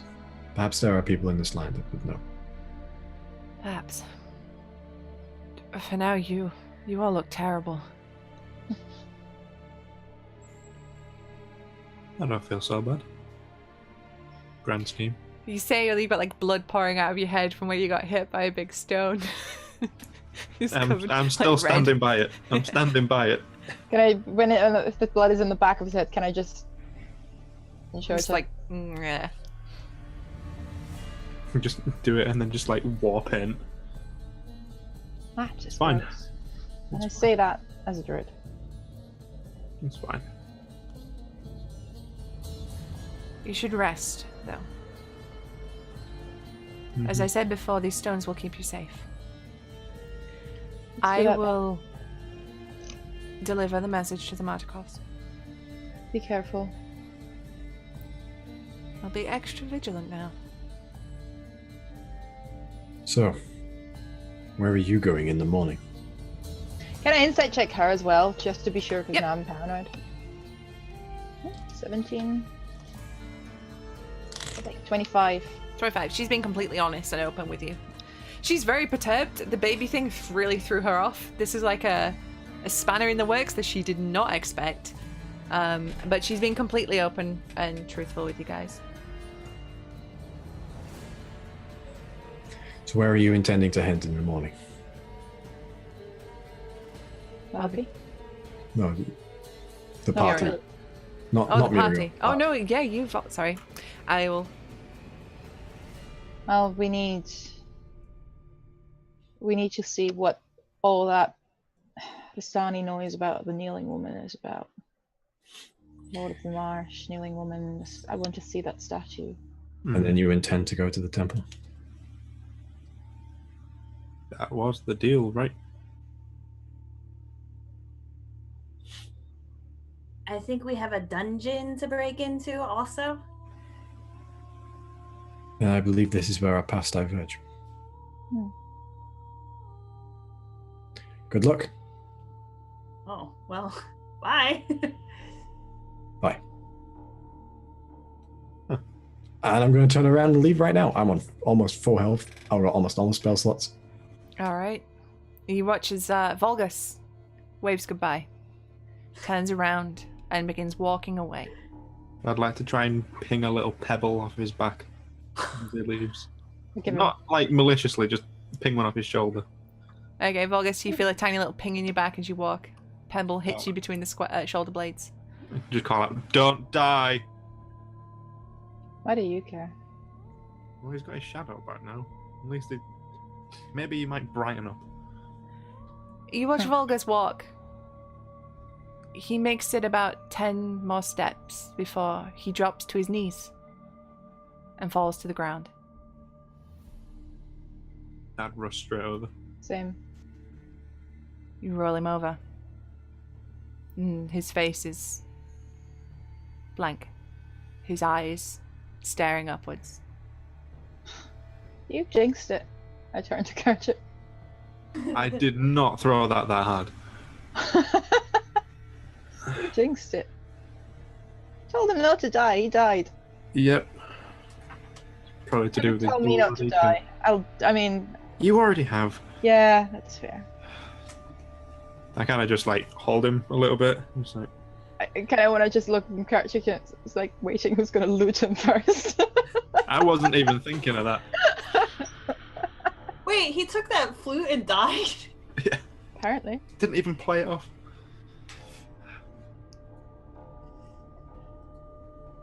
So, I handle his body with respect.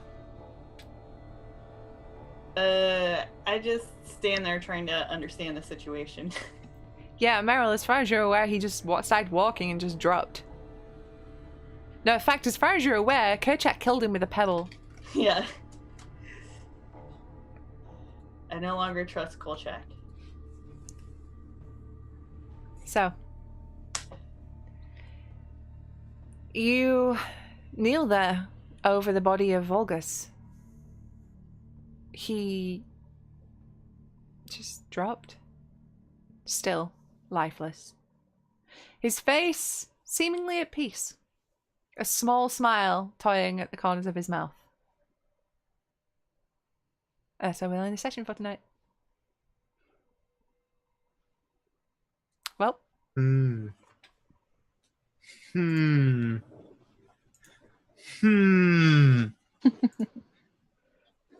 What are you humming about, Jamie?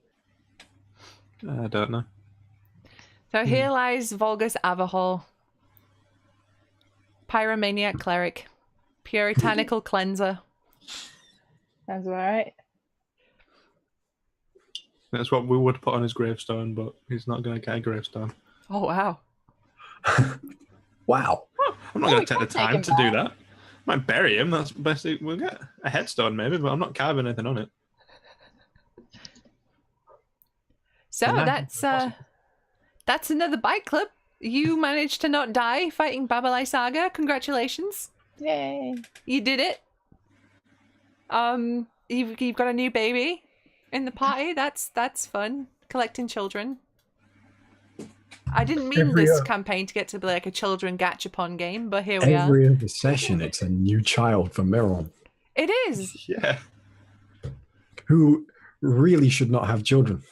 Hey, It is very hurtful. She's a good mommy. Meryl had children. Y'all slept on that shit when that got revealed. Mm-hmm. Because none of us believed it. That's just cruel. You're so mean to her. I I hope believe your it. next character is nice to Meryl. We'll see. Yeah, Stu's Fairly going to play sure a it's wild not magic going to be a gnome next sorcerer. character. I'm fairly sure it's going to be the old one coming back. That's what I'm thinking. I don't know. I'll find out. Susie and I haven't talked about that. Nope. Just that Volgus's mission would be done and he'd just drop dead after he did it. Straightforward. He made a bargain. He made a bargain. When the bargain was done, problem came back. Okay, so thank you all so much for tuning in. I'm sorry that this one ran over, but it had a big fight in it. But thank you for sticking with us and bearing with us for that. So this will be up on YouTube in about 2 weeks. It will be up on Patreon. No, it'll be up on YouTube in a week. Yes, next Wednesday. For patrons, it will be up in about 24 hours time. So keep your eye on that if you're a patron. You know, the usual. Smash that like button, that subscribe button. I don't know. Follow us on our socials. Murs is super cool. She does art stuff. She's a cool writer of comics. She's freaking rad. Go buy her shit. Lydia is a tour guide. She's fucking dope at it. Go take her tours. Jamie is cute and he does his thing. He's tolerable, I guess. Stu does streams these days and does art things. He's building a world on his channel, so you should go follow and watch that. And then you know who I am. I'm bad at video games and I shitpost all day. So that's us. Follow us, do all that stuff, and we will see you next time. Bye. Bye.